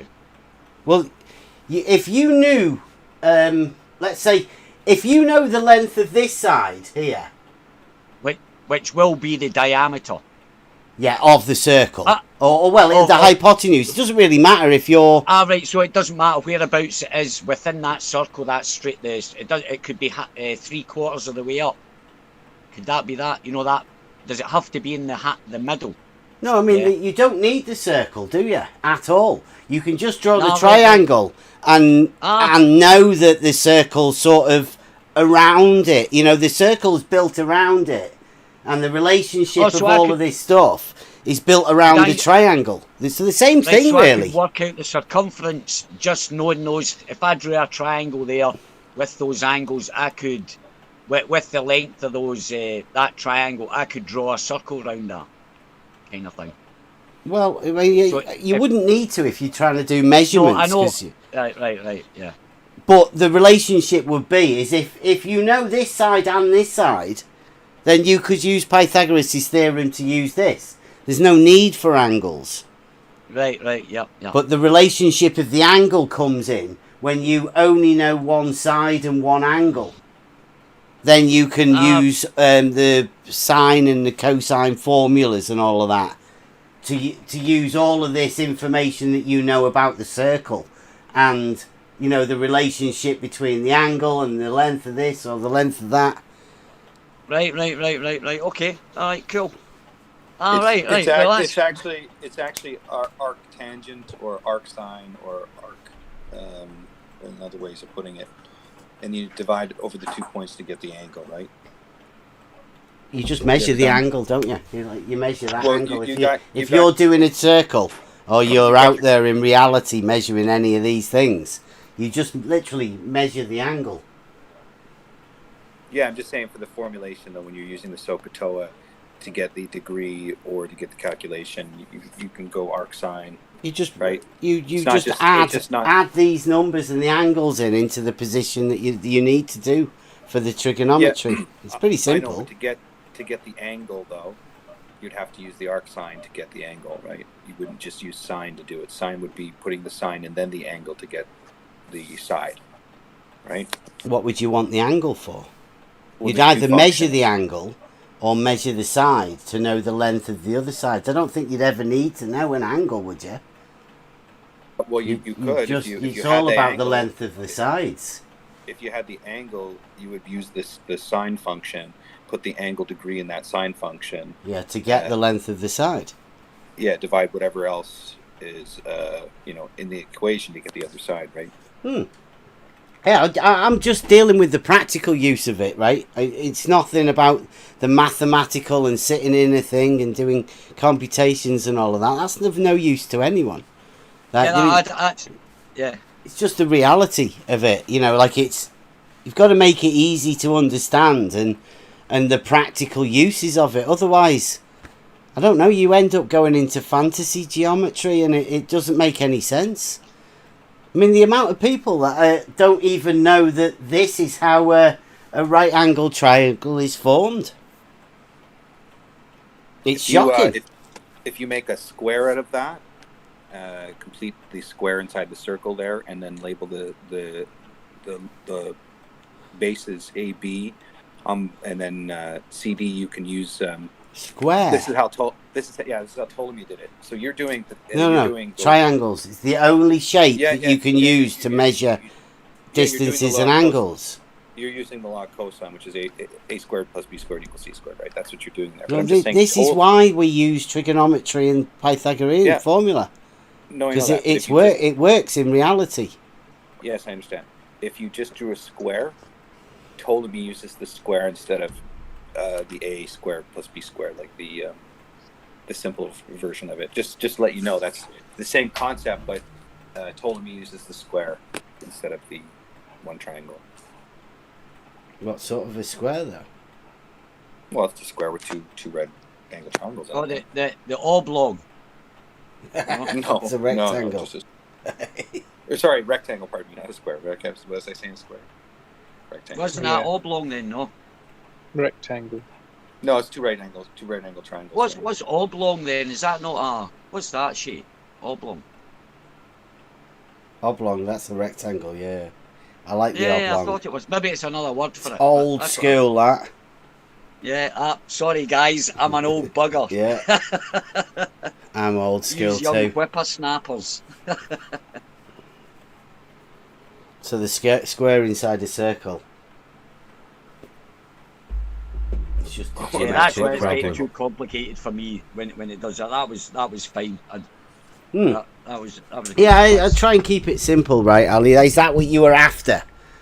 Yeah. But sweet. I get what Data's saying as well. I get that I get what you're saying as well.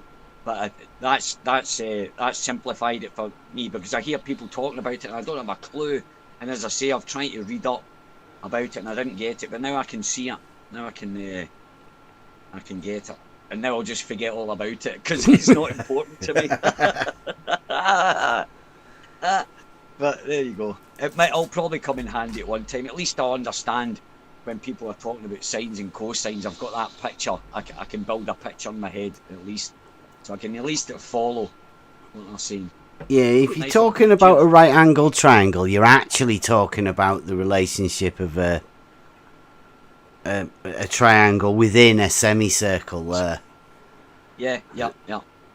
And that is the reason they can do calculations, because of that relationship. Don't you think that that it would be convenient if you just turn the mathematics circle on the side, because it's Euclidean after all? So if you just turn the formulation on its side, like I find this quite interesting, that if you assume the sun is, just using the sun formula. Hold on. So looking back into the Greek days, right? They would claim, like Aristophanes would claim that it would be 500 miles away with a 7.2 degree angle, right, of the shadow. He would right? claim. Well, they did claim. Sorry. I don't think he did. I don't think he did. Well, whatever. That's the story. What basis do you think he had of saying that? I don't personally believe he would have had any basis of doing that, because he did it about the same time as Euclid, right? Yeah. So Euclid's possibly writing one of the most famous works of logic ever written. No, just hear me out. And the guy says, I'm walking around a ball. So hear me out. This is what I'm saying is the hijacking. Basically, I'm going to get to the hijacking of it. So if you look at the way that we look at the Earth on its side as a circle, as opposed to just laying it flat circle, okay? Because you can calculate the same distance. So they claim that when we look at the circle, the Earth curvature calculator, it's looking at an orthographic circle, and then you can see the Earth curve in that circle. I'm saying take that circle and lay it flat, okay? It's a hijacking. In other words, they've taken a flat circle and they've turned like it into a pizza. Well, whatever. You can say whatever you want. I'm just saying they took the map, and how they did it is off of vision. So one example would be... No, wait a minute. You're saying they've took a curve calculator that shows curve, and you say they should lie it flat. No, what I'm saying is our natural observation. They took that and turned it on its side and gave us a ball Earth. In other words, they've created a cylinder Earth with their 3,959 mile radius, okay? And they've just turned it on its side and say, hey, you guys live on a ball, when it's just our vision. Funny thing is, our vision is measurable, the limitation to it, right? We can roughly gauge how far we can see, right? So if you took Aristophanes' math and was between 2 points, 500 his divided math. by the tangent. Well, his distance is measuring his 500 miles, right?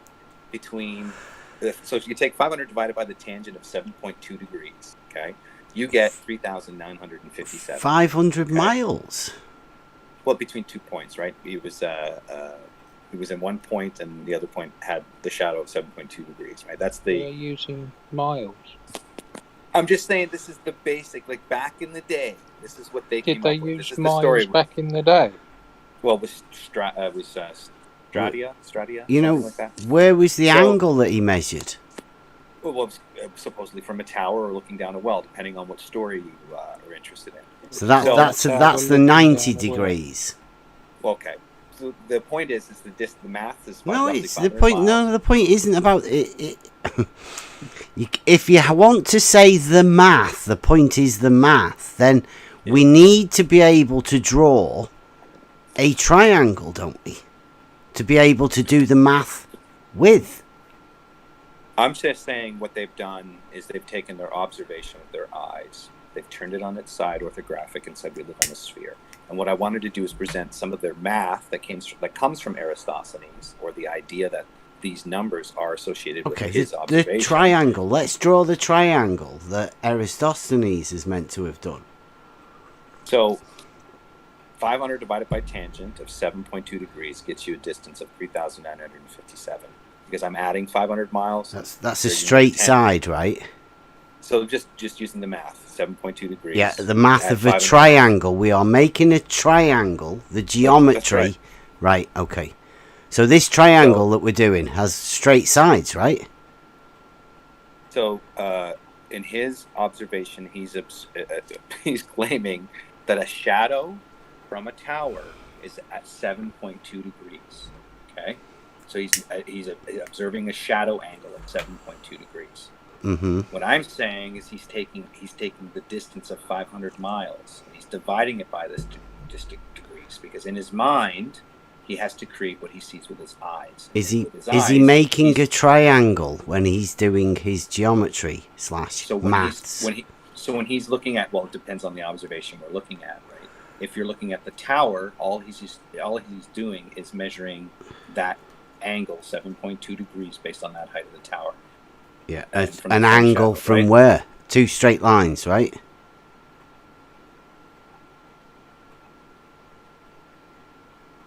It's like an angle is the inclination of 2 straight lines, and to add 3 of those together, you formulate and make a triangle with straight sides. Now, you can carry on talking about as much as you want about Eratosthenes' maths, but if he's doing distance calculations or whatever, he's doing a triangle, and the triangle's got straight sides. Sorry, man. Yeah, it's just from the tower, right? He's not calculating the distance between 2 positions in this example. He's just calculating the shadow angle, which is 2 straight lines. The tower is producing the shadow's cast at 7.2 degrees. This is just their math. Now, you can display the story orthographically with different mathematical angles, if you will. I'm just using this angle to represent just using straight sides of a triangle.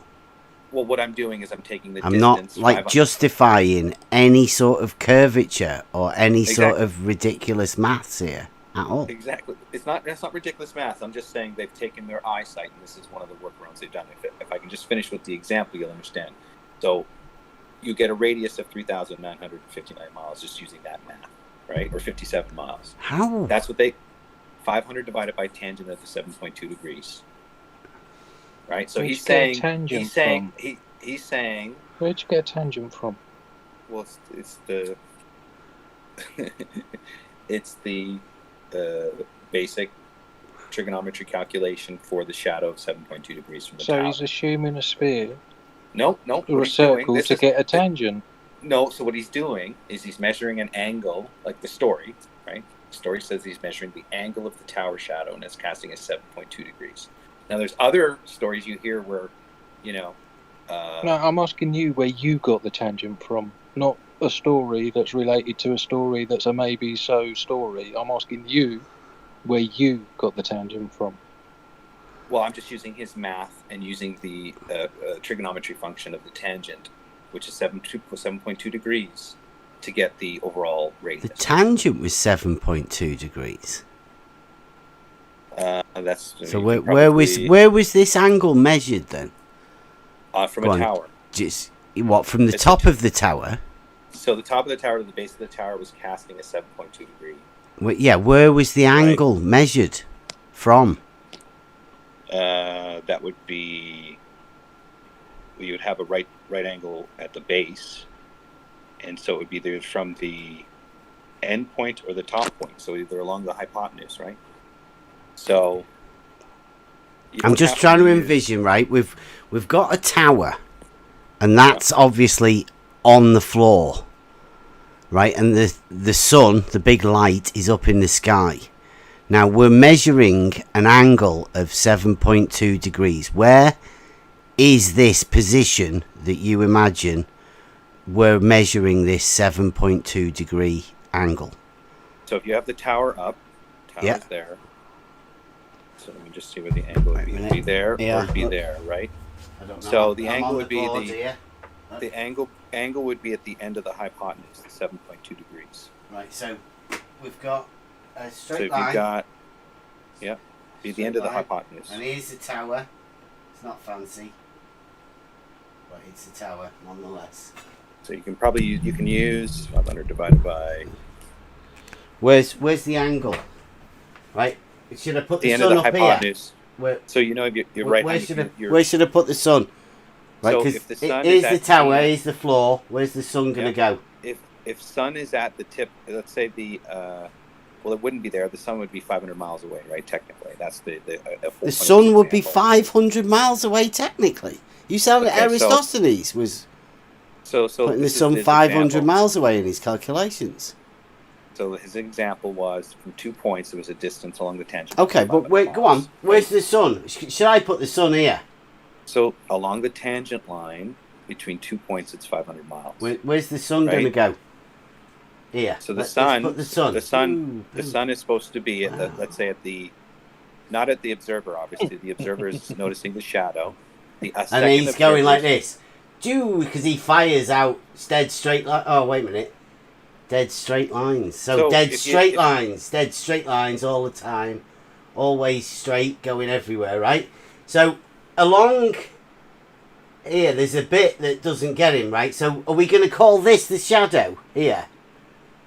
So where are we measuring this 7.2 degree? Because 7.2 is a little tiny thin sliver of an angle, really, isn't it? That's right. That's right. So where is it? Is it here or here?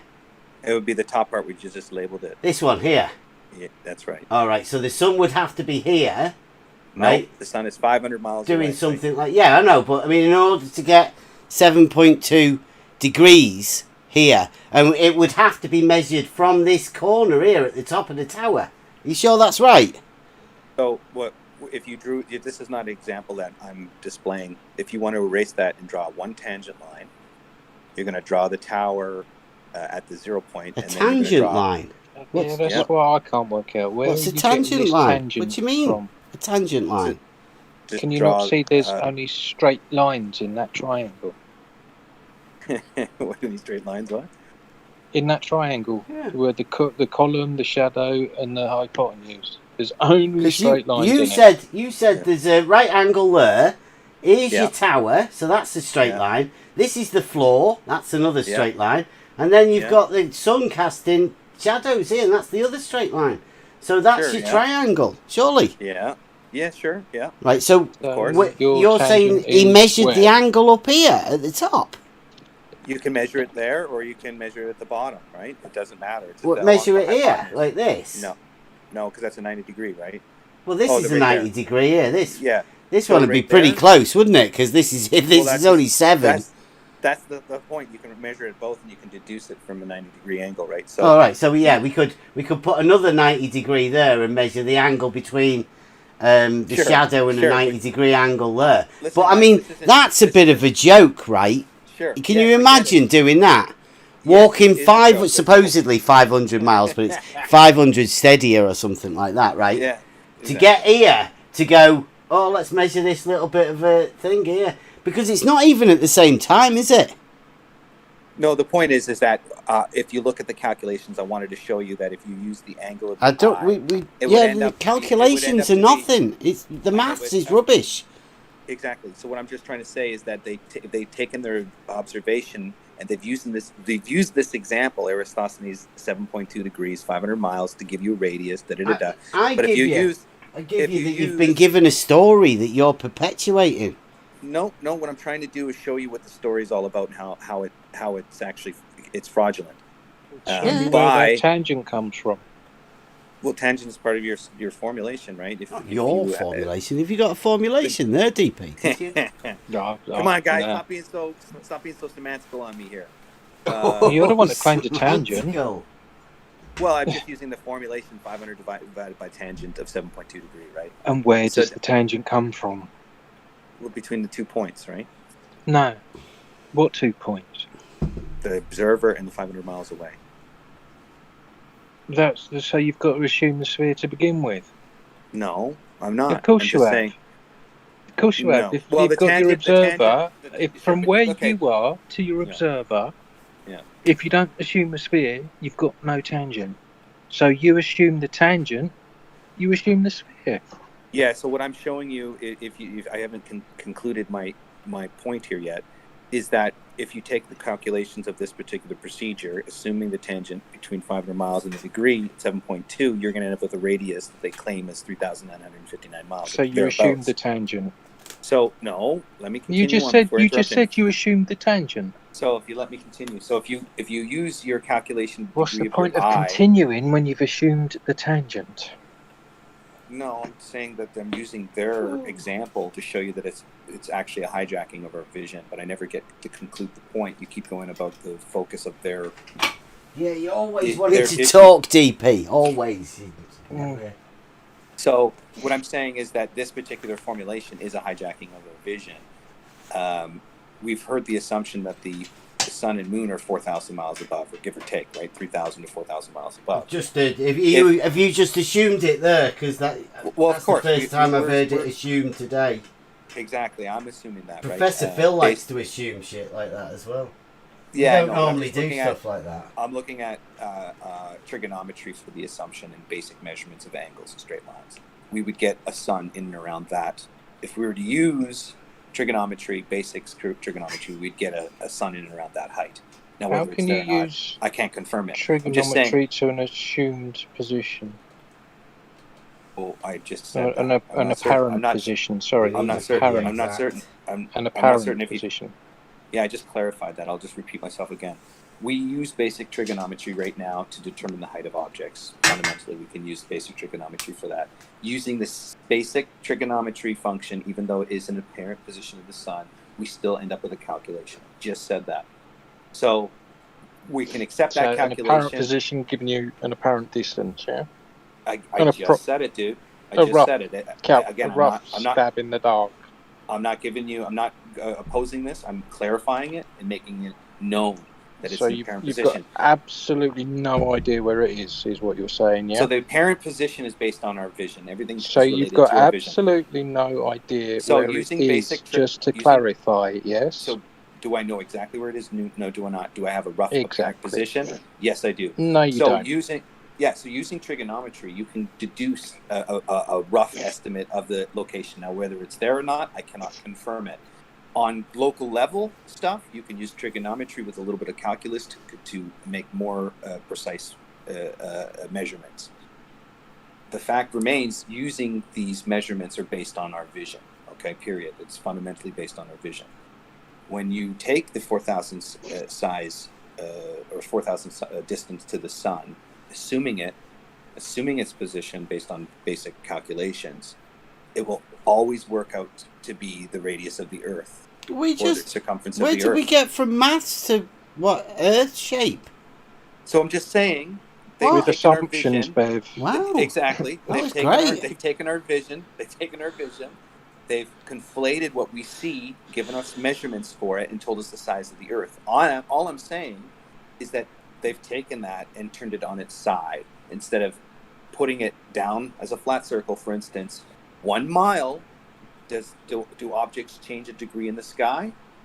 Well, that seems to be the measurement. Does that mean that we live on a ball? No, but it means that measurement's there. So why is it not applicable on a larger flat circle as the same as it would be on the side of the sphere, just depending on the inversion?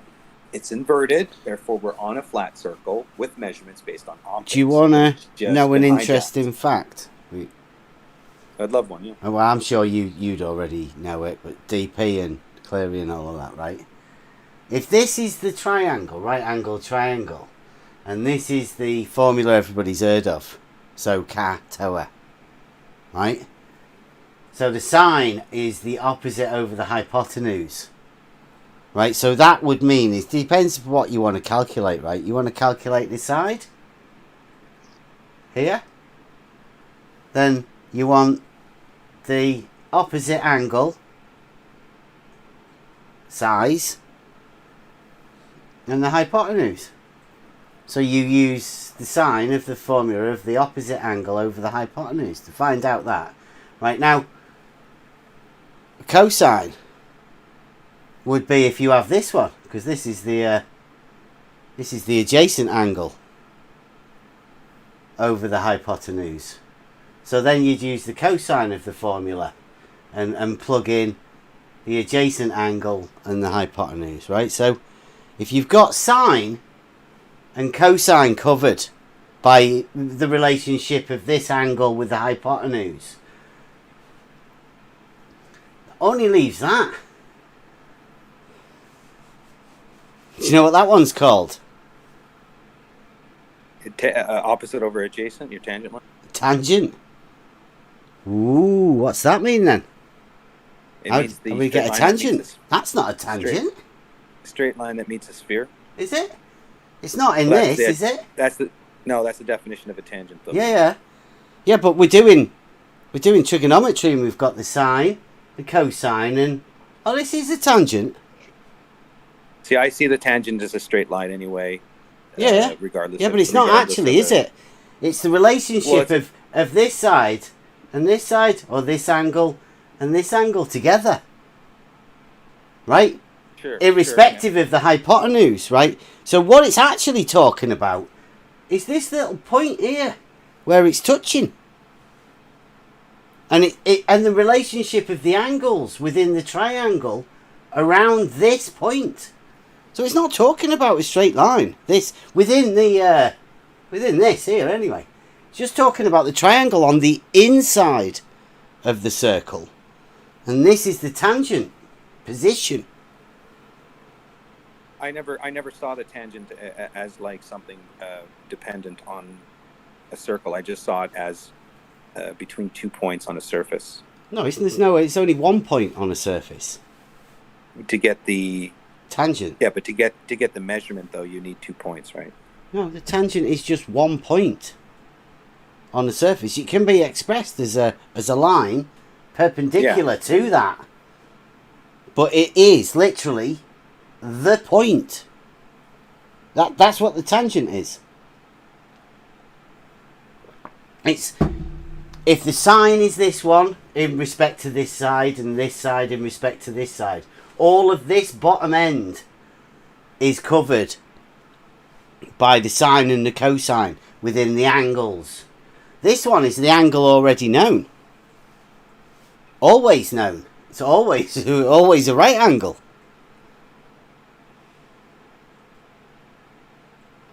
So this last bit here is the tangent, meaning this point here and the relationship of this point within respect to the angles or the sides, the length of the sides. Because you know that as this moves along, that these angles change in relationship to the sides. Yeah, of course, yeah. So as this angle stays the same, all this position has here to go on is the two lengths of the sides and their relationship to each other. And from that you can guess where it is on this thing. Because you know all the rest of the relationships of everything else.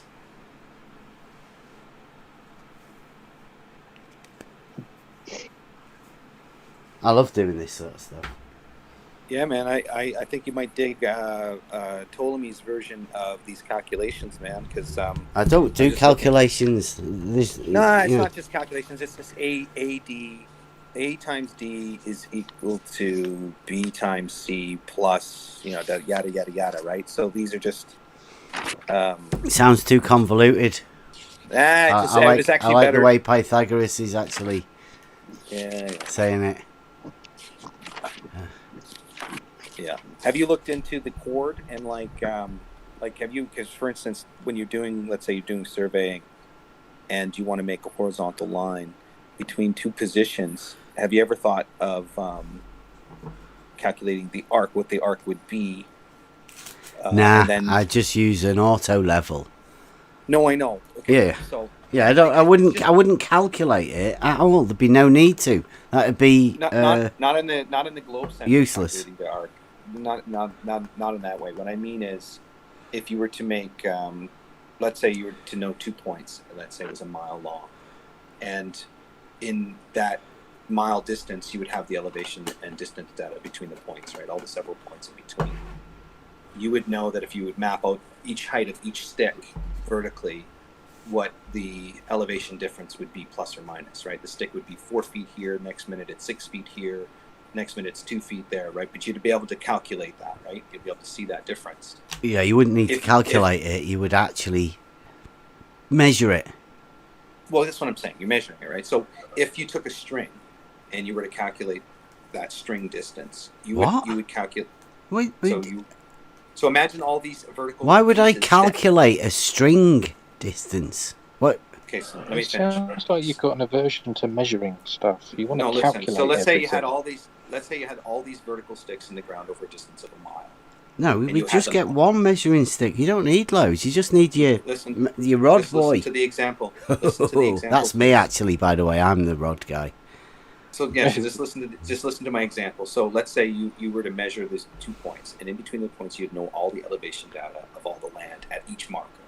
And so to compensate for the elevation data at each marker's height vertically, you would make it that height to match the next. Like I wouldn't. Cross. No, I wouldn't compensate for anything. There would be no need to. We just measure what's there. Listen to my example, please. Because if we are listen on a to ball, my words, look into my eyes. If we're on a ball, right, you would need more string to cover the arc, right? Why are you assuming? I'm not assuming a ball. I'm giving you a practical. You just said if we're on a ball. Yeah. How is that not assuming that you're on a ball? No, if we're on a ball. Yeah, if you're on a ball, you are assuming you're on a ball. That's in fact that is the premise that you just started off with. Listen to the observation then. So you have, let's say you had 50. Wait, are you doing this circus surveying? That'd be impressive, that wouldn't it? We had 50 sticks to spread over a mile long. Okay. Now we'd space these. Pick up sticks. Can't we just use 3? The biggest game of pick up sticks ever. So listen, please. We got it down to 3, didn't we? So, yeah, but you were going to leave these in the ground as markers. Okay, yeah, we can leave our 3 in the ground as markers. They're all going to be vertical, and they're all going to be horizontal to each other, right? This is possible to do, right, Bev? I'll do this. Bev, so this is possible to do, right? So we have a mile distance, we have 50 sticks in Why pieced 50 sticks when you can do it with 3? So listen first. So if we had them all... He's got his mate that wants to sell some sticks. Yeah, I think so. Owns a lumberyard. If we had them all horizontal to each other. Fucking finish what he's saying. Yeah, I know. They won't let me finish, man. No, so they're all horizontal. You haven't figured that out yet. Yes. So they're all horizontals to each other. There's 50 of them laid out over a mile. You would take a string. You would take a string, and you would measure that string from point 1 to point through all along the horizontal pieces of all this, these sticks, right? If the Earth is a ball, technically, how many sticks again? Yeah, you should have more string if it's arching, right? So, I suppose if you were to calculate, the only observation you'd be able to do would be to calculate one based on a ball, and then calculate an observation. How do we do that? Come on, just run us through that. Based on an assumption. do we need a mile of string? Do we need a mile of string? I don't know. Well, there you go, right? So a mile of calculator string. Gets into the practicality of it. Or but you understand what I'm saying is that if it was actually indeed curving, you would actually need more string to produce to reach the end of the 50th This sounds stick. like the test they want to do over at Randy's with the bit of string through the water. No. Fishing line test. I was just thinking 50 sticks perfectly horizontal, vertically up, distance over a mile. You should be able to calculate the distance of that string, and if. What do you mean to calculate the distance of the string? Well, you'd be able to calculate. You'd be able to calculate a mile's worth of string. Well, about a mile. Yeah. Yeah. Calculates to a mile and a half. Calculate it is what is like a plus or minus variance that you've got on your calculations of a length. Just have fun with it, guys. Right? Just have fun with it. I've heard. Do you know what? I'm having fun laughing at it. There's lots of ways. And then I'm going to ignore it. Yeah. Well, that's the better thing to do, right? Because it is. When you're talking a mile-long string, it is pretty ridiculous. Oh, we weren't. You were. Yeah. What about a mile-long pipe? Oh, what about how ridiculous is that? Oh, who come up with that one? Who come up with that one? Oh, I don't know. With I can. What's this pickle there? You know, Slice Bar Kane's got one. Have you heard of his? No. I think he was doing water jugs or something. Was he doing something with water jugs a while back? He was doing his test is 16 100-meter water levels. Yeah. Okay. All that turn like out? next to each other. Oh, he's not done it yet. Oh, His initial one was when he was plumbers, wasn't it? the leaky plumbers. Yeah. He put a load of pipe together, right? And his idea was to have loads of upspouts, like I don't know, a meter, like big tubes. But obviously, if you know anything about water, and especially getting a level, you don't just find a bit of land. So he went somewhere and he ended up with too big a head of pressure, and he had leaks he couldn't even find. Oh.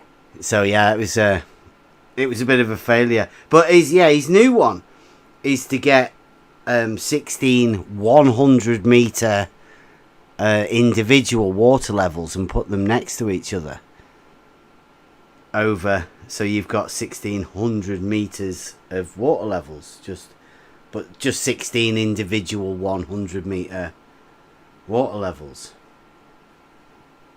Okay.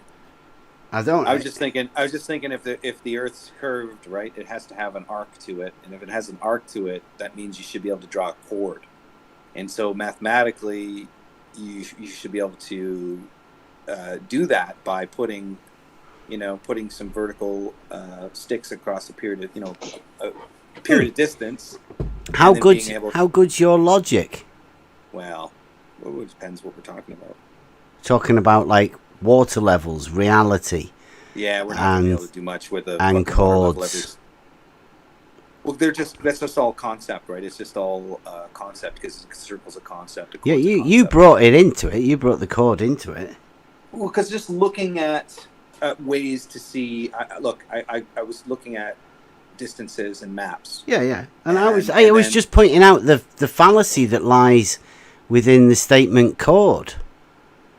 Yeah, right, because imagine you've got a 2-mile chord, then what about the mile on either side towards? So that's where you end up with a hump. You end up with 2 different chords, don't you? And each half-mile one would have its own individual chord with its own individual sagittar. Yeah. Well, like I said, it's just it's trying to calculate 2 points on a circle. It's fallacious, isn't it? Like just to it even imagine that there's a chord. Depends on what use it's for. I mean, if you're talking about a water level in reality, then how can the one over the long distance be the one that makes the chord, and yet the ones over the half distance will make a different chord, thus establishing 3 different levels on the one long distance? How do you logically work that in your head? Still thinking about what you're trying to discern here. Do you want me to show you? Do you want me to draw a picture for you? Three different chords would have, not from the same point. I've done a line here, haven't I? Yeah. Right, well, I'm going to make it a chord.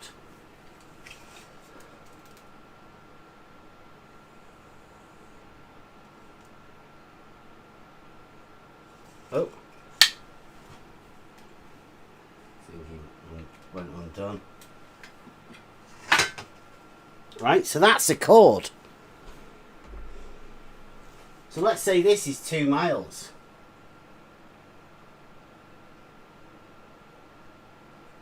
Yeah? And this is a water level. put a water level on there.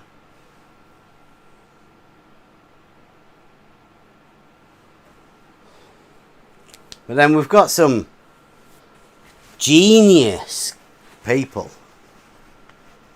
that went, well, what happens if we put one in here?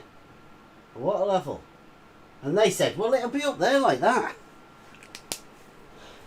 And then we went, well, what we'll do is we'll just put a water level in here.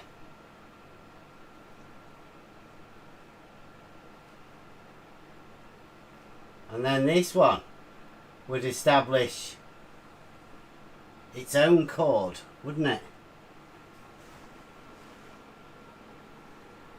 Yeah, With but it- then you're just with just its own assuming that it's on. sagitta, right? But what Yeah. you're going to say is that on their model, they're going to say this one from here to here is level, but then this one from here to here is also level, and this one from here to here is also level. But that leaves you with level looking like that, and like that.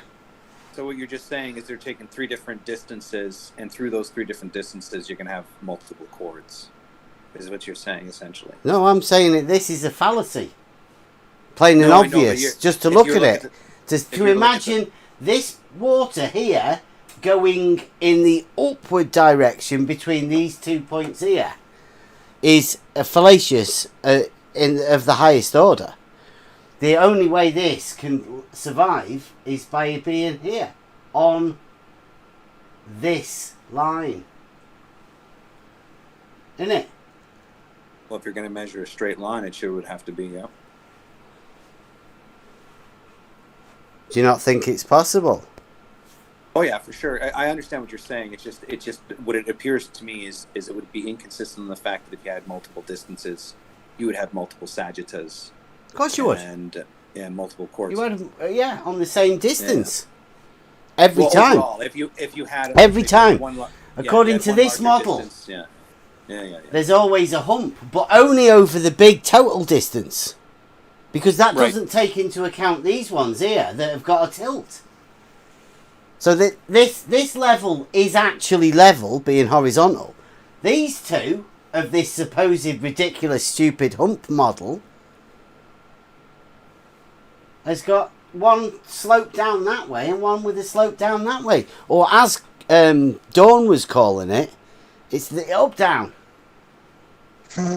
All of this area here is the up down. It doesn't like calling it up, and we don't like calling it down, and we cannot say straight line horizontal.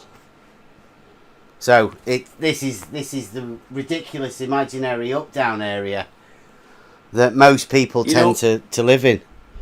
You know, the chord though I think came from Ptolemy, and the 32 arc minutes. Of The chord came from Ptolemy, Euclid. Was it Euclid? Because I think it's defined within Euclid's, isn't it? Of course it is. It's geometry. Yes. But I think Ptolemy used the chord to determine the arc minutes of the sun, which ended up being a default 32. Well, that's not making the geometry. That's somebody trying to use geometry. Yeah. Well, I'm just saying that in modern days we ended up going with Ptolemy's measurement. I haven't gone with anybody. Using the chord. Well, no, modern science, I should say. But it's interesting how when you apply it like this over. Yeah, if you were to apply it in multiple layers over different distances, you would have like you said, up and down, and such small locations too. It's retarded, yeah, because it's model. And my point in bringing up the Eratosthenes and all this stuff was to show, or at least to allude the idea that they were little fucking peckerheads standing on the ground trying to quantify their space around them. And the only way to do that was to use their optics, their visions, their eyeballs. And through that process, conjured up a world that's really, really freaking, really tiny. Yeah, thank God for Euclid, right? Keeping everything basic, logic.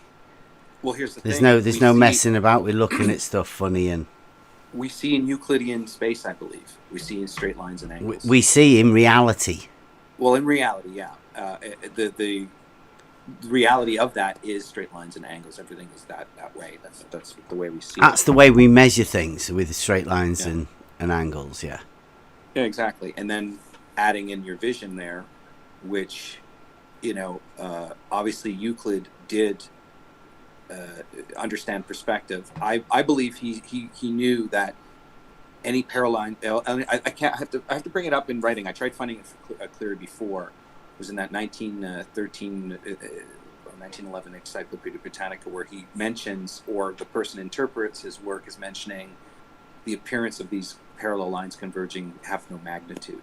In other words, they're not, there's nothing measurable. They're solid there, nothing with length, distance, or breadth or anything, right? So there's no magnitude to it. And I think that... Well, that's a nothing, though, right? Well, that's the thing. That of which has no magnitude is a point. It's nothing. Exactly. It's nowhere. Exactly. It doesn't exist. It's not measurable, right? And I think they didn't like that a lot. It's funny enough, there was a lot of astronomers that actually didn't like Euclid. A lot of Arabic guys were like really wanting to gain fame. What do you mean they didn't like Euclid? They, honest to God, man, there was like some sort of contention there. Maybe they not liking is a too strong a word, but there was some contention there over his axioms and his logic, right? And that's no. Yeah, no. It's called the parallel postulate, or the fifth postulate. No. No. What are you gonna do? Throw it out the fucking window? Yeah. So what they did is that these two European dudes. Was this a dude called Fight the Flat Earth? No. Yeah, it sounds like him. No, man. It's like, have you seen the what you're trying to talk about, right? I know you say that they had to get rid of it, but I mean they did have to get rid of it, but not because it was wrong. No, it's not wrong at all. No. It's not wrong not one bit. That's maybe you're misunderstanding me. I'm saying they hated it because it put them in a box. Okay, I'm saying that they had to get out of it, and so there was some contention there on that fifth postulate, the parallel postulate. It was problematic for them, so that there was a lot of study, and a lot of other people tried to do the same thing as Euclid did, but ended up just doing the same thing as Euclid, but a different version, until hyperbolic geometry. Dude, right? It's only a problem if you assume what the sphere. Well, I don't think you've got the idea of what it is. So, when you lay a line across two perpendicular lines, or two lines that make two 90-degree angles, those create parallel lines. Those parallel lines cannot, or will not, ever converge. Hyperbolic geometry said, yes, you can have a line. No, that's not. Lines. No, that's not what they said. Geometry. Yeah. So they're saying that two 90-degree angles creating parallel lines can converge. And so they came up with... who says that? That's the whole Riemannian geometry. No, it's not. Geometry. It's not. Two perpendicular lines. Sorry, one line over two lines creating two perpendicular areas will produce parallel lines. Anything greater or less than 180 will converge lines, right? But he was saying that they won't go on forever; they will end there. And hyperbolic geometry says they will continue to go on indefinitely, right? You can have these. Dude, what? No, right? No. Well, this is what hyperbolic geometry is about. No. Two parallel lines converging. No, it's not what it's about. No, it's not. Okay. Yeah, I'd suggest that you go and have a look at it. It's not about just getting two parallel lines to converge at all. It's freestyle geometry when they just let everything go. As was Euclidean geometry, but he defined it within reality. And said, we will not go beyond reality here. We will stick to what we know, what we can prove, right? And that's it. That's why it stood the test of time. That's why it's the foundation of all known mathematics. Yes, and that's why Bernard Riemann said, we will use Euclid on a local level because it's accurate, science, but on a galactic or on a universe or imaginary level. Yeah, sure. Yeah, we'll use this stuff with with freestyle jazz geometry. Exactly. So that's the whole birth of it. But it was the whole birth of that and reasoning for hyperbolic geometry came from the fifth postulate, the parallel postular argument. It was heavily debated in astronomy for a long time, hundreds and hundreds and hundreds of years. Yeah. Until 1830, roughly, they came up with solution for it mathematically. 1833 was it? Yeah, I don't know. 1833, sure. We'll put the 33 in there. The point is, that's what it was, and there was a lot of contention around it. People felt confined. People were like, no, this isn't our reality. Da, da, da. Reality, it is our reality, but then they've hijacked our reality and turned it into. You can't hijack reality. You can only hijack people's minds and make them believe reality, or make them forget even better stated, reality. Even better stated, yeah, 100%. Anyway, I like what you're putting out, dude. It's good. It got me thinking about some tests that will never be done, but at least it got me thinking. Oh, we're getting better with this test with the hydrostatic water, which is where we came at it from. Parallel lines, the geometry, right? Because that's how we understand everything. First of all, we establish the horizontal, right? And then we can use that as a frame of reference, can't we? We just once everybody's sure that we know what we're dealing with, we can then establish a horizontal set and then look and see what happens.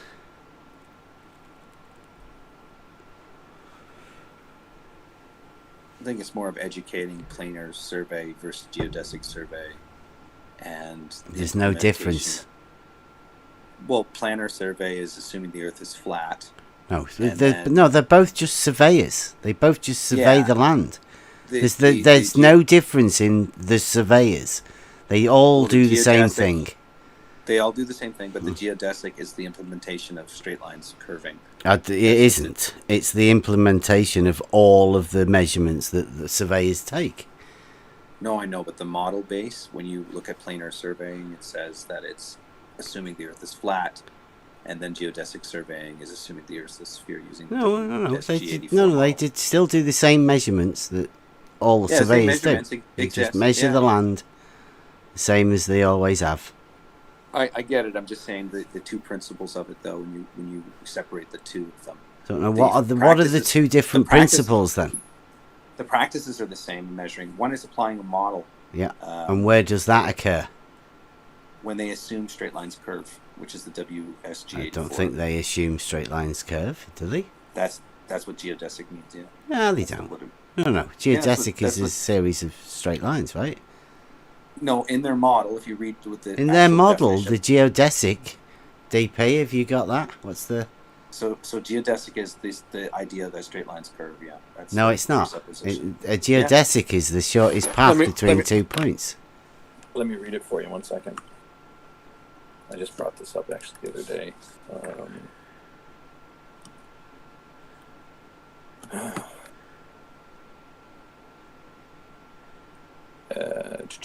It says, and commonly a curve representing the same as the shortest path between 2 points in the surface, more generally is Riemannian manifold. Okay. And then it says... On what geometry is that? This is geodesic. Yeah, which geometry is it that they're using? Well, it's Riemannian, which would be spherical geometry. Or Riemannian the surface, the geometry done on the two-dimensional surface of a sphere. And the shortest distance between 2 points on a two-dimensional surface would be a straight line. So a geodesic is just a straight line. Yeah, I mean they know that. It's just that they tell us that geodesic is a straight line. It's not a curve.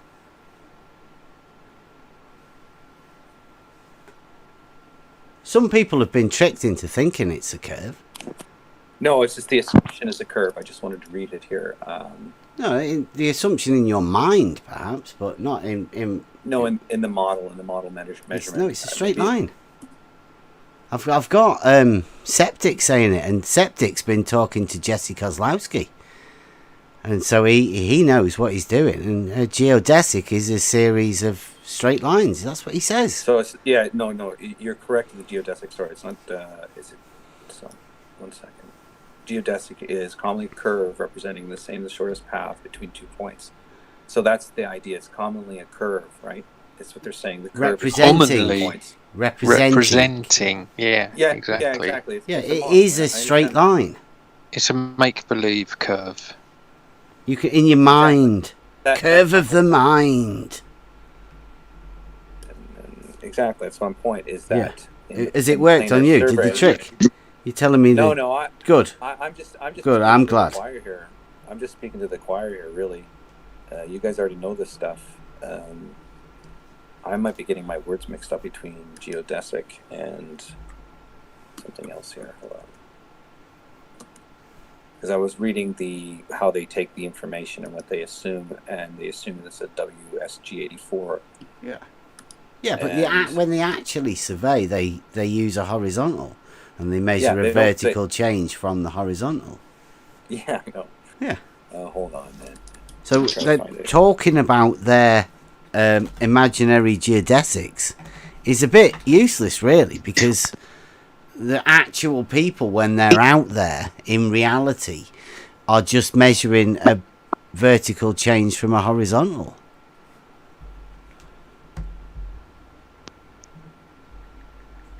Unless you know any surveyors that don't do that. Should I take No, man. They funny enough, I think this flat earth thing has gotten to a few of them, because when I actually have approached them in the past, they're really, really defensive. And they always claim that at short distances, Earth curve is measurable. So far, anyway, the ones I've run into. What they say it is measurable, or?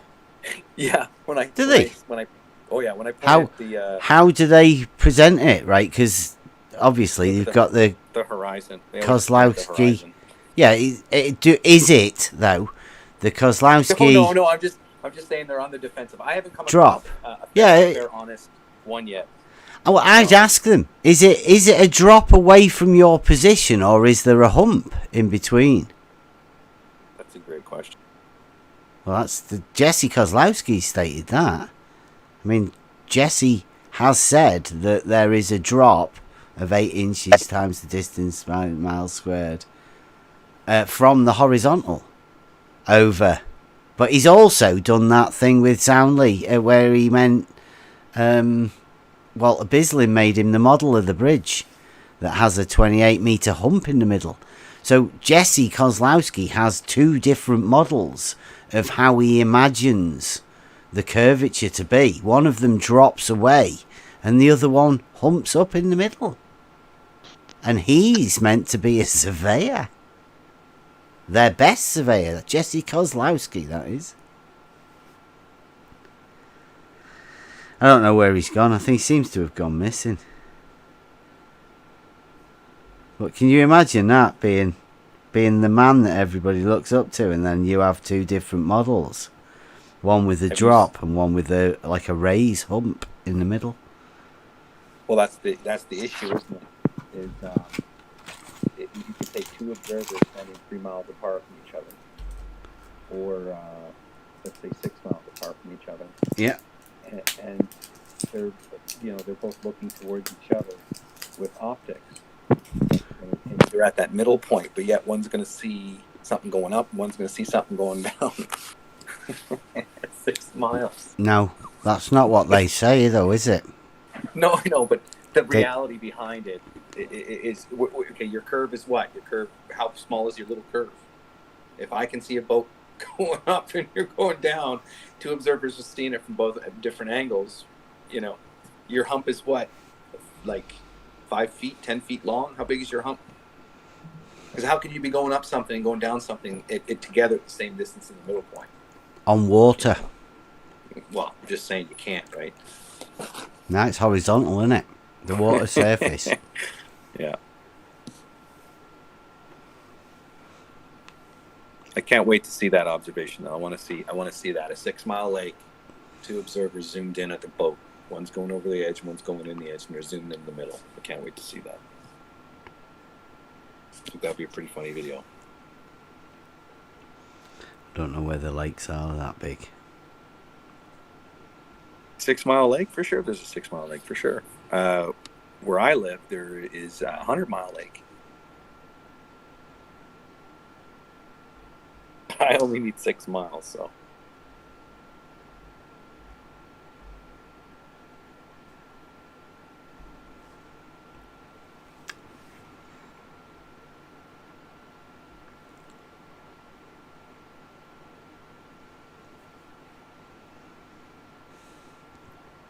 Do you want to? Have you got any precious stuff you want to go over? Clear it out like that. What, DP? You all right? Keep flashing up green. Oh, sound's gone.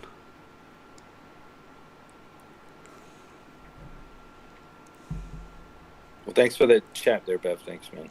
No problem.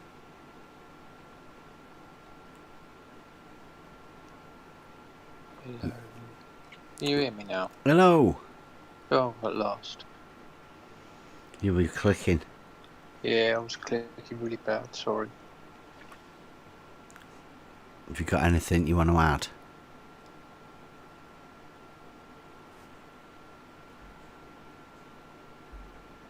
To that?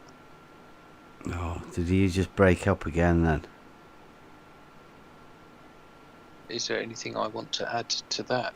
Yeah. To what Flat Earth Data was saying? Well, to anything we were all saying.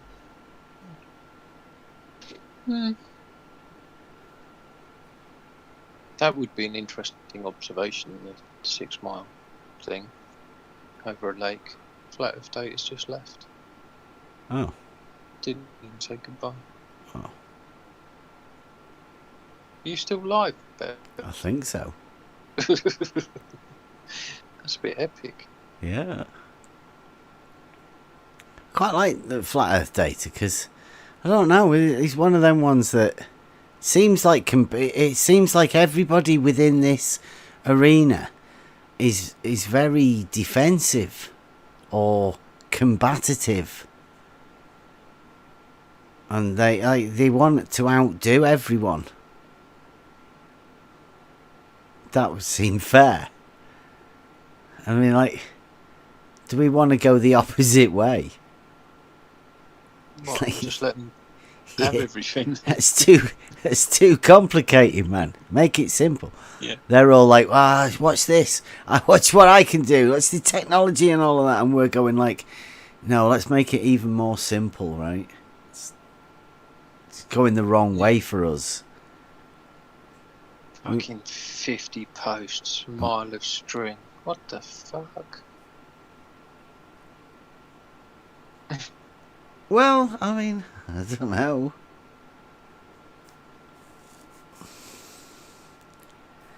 Everybody can do their test. They might be running it by you, right? You know. Oh, well, because it's something he wants to do. I don't know. Yeah. He might be offering up his opinion, and you sort of laughing and joking at him. Might not be. No, me laughing and joking. It was you that said he had a relative with a lumber yard. A few posts to sell. Do you want some posts? Yeah. See how many people you can get to do a test. 50 posts. Mind you, I suppose we're trying to get 2 miles of hose pipe from somewhere, aren't we? So, mile of string, 2 miles of hose pipe. Yeah, I like the pipe idea. Yeah, so do I. I haven't had a chance to do much with the precious. Oh, Data left? Yeah. Yeah, poor guy. He's pretty cool, but you know. He's all right. Quite well, he was here. Me? Do what? Yeah. It's not like you to be quiet. Oh, I'm just doing other stuff. You don't want to hear what I'm doing, man. I was blending juice and all that, you know. So yeah, but I quite like Data's all right. He's just he's a bit. He's too much at times. He doesn't. He just wants to talk, and then when he's not him talking, he'll go. He's like one of those academics who just they know too much. They think they know everything, and it's just boring. Yeah. If you can just humble yourself a little bit and be part of a conversation and less of a monologue, it's a lot more fun. You are still live.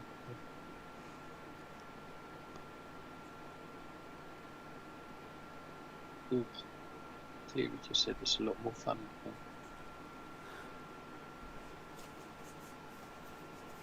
Yeah. It's alright. I'm still live streaming. How long have we been live streaming for? 3 hours.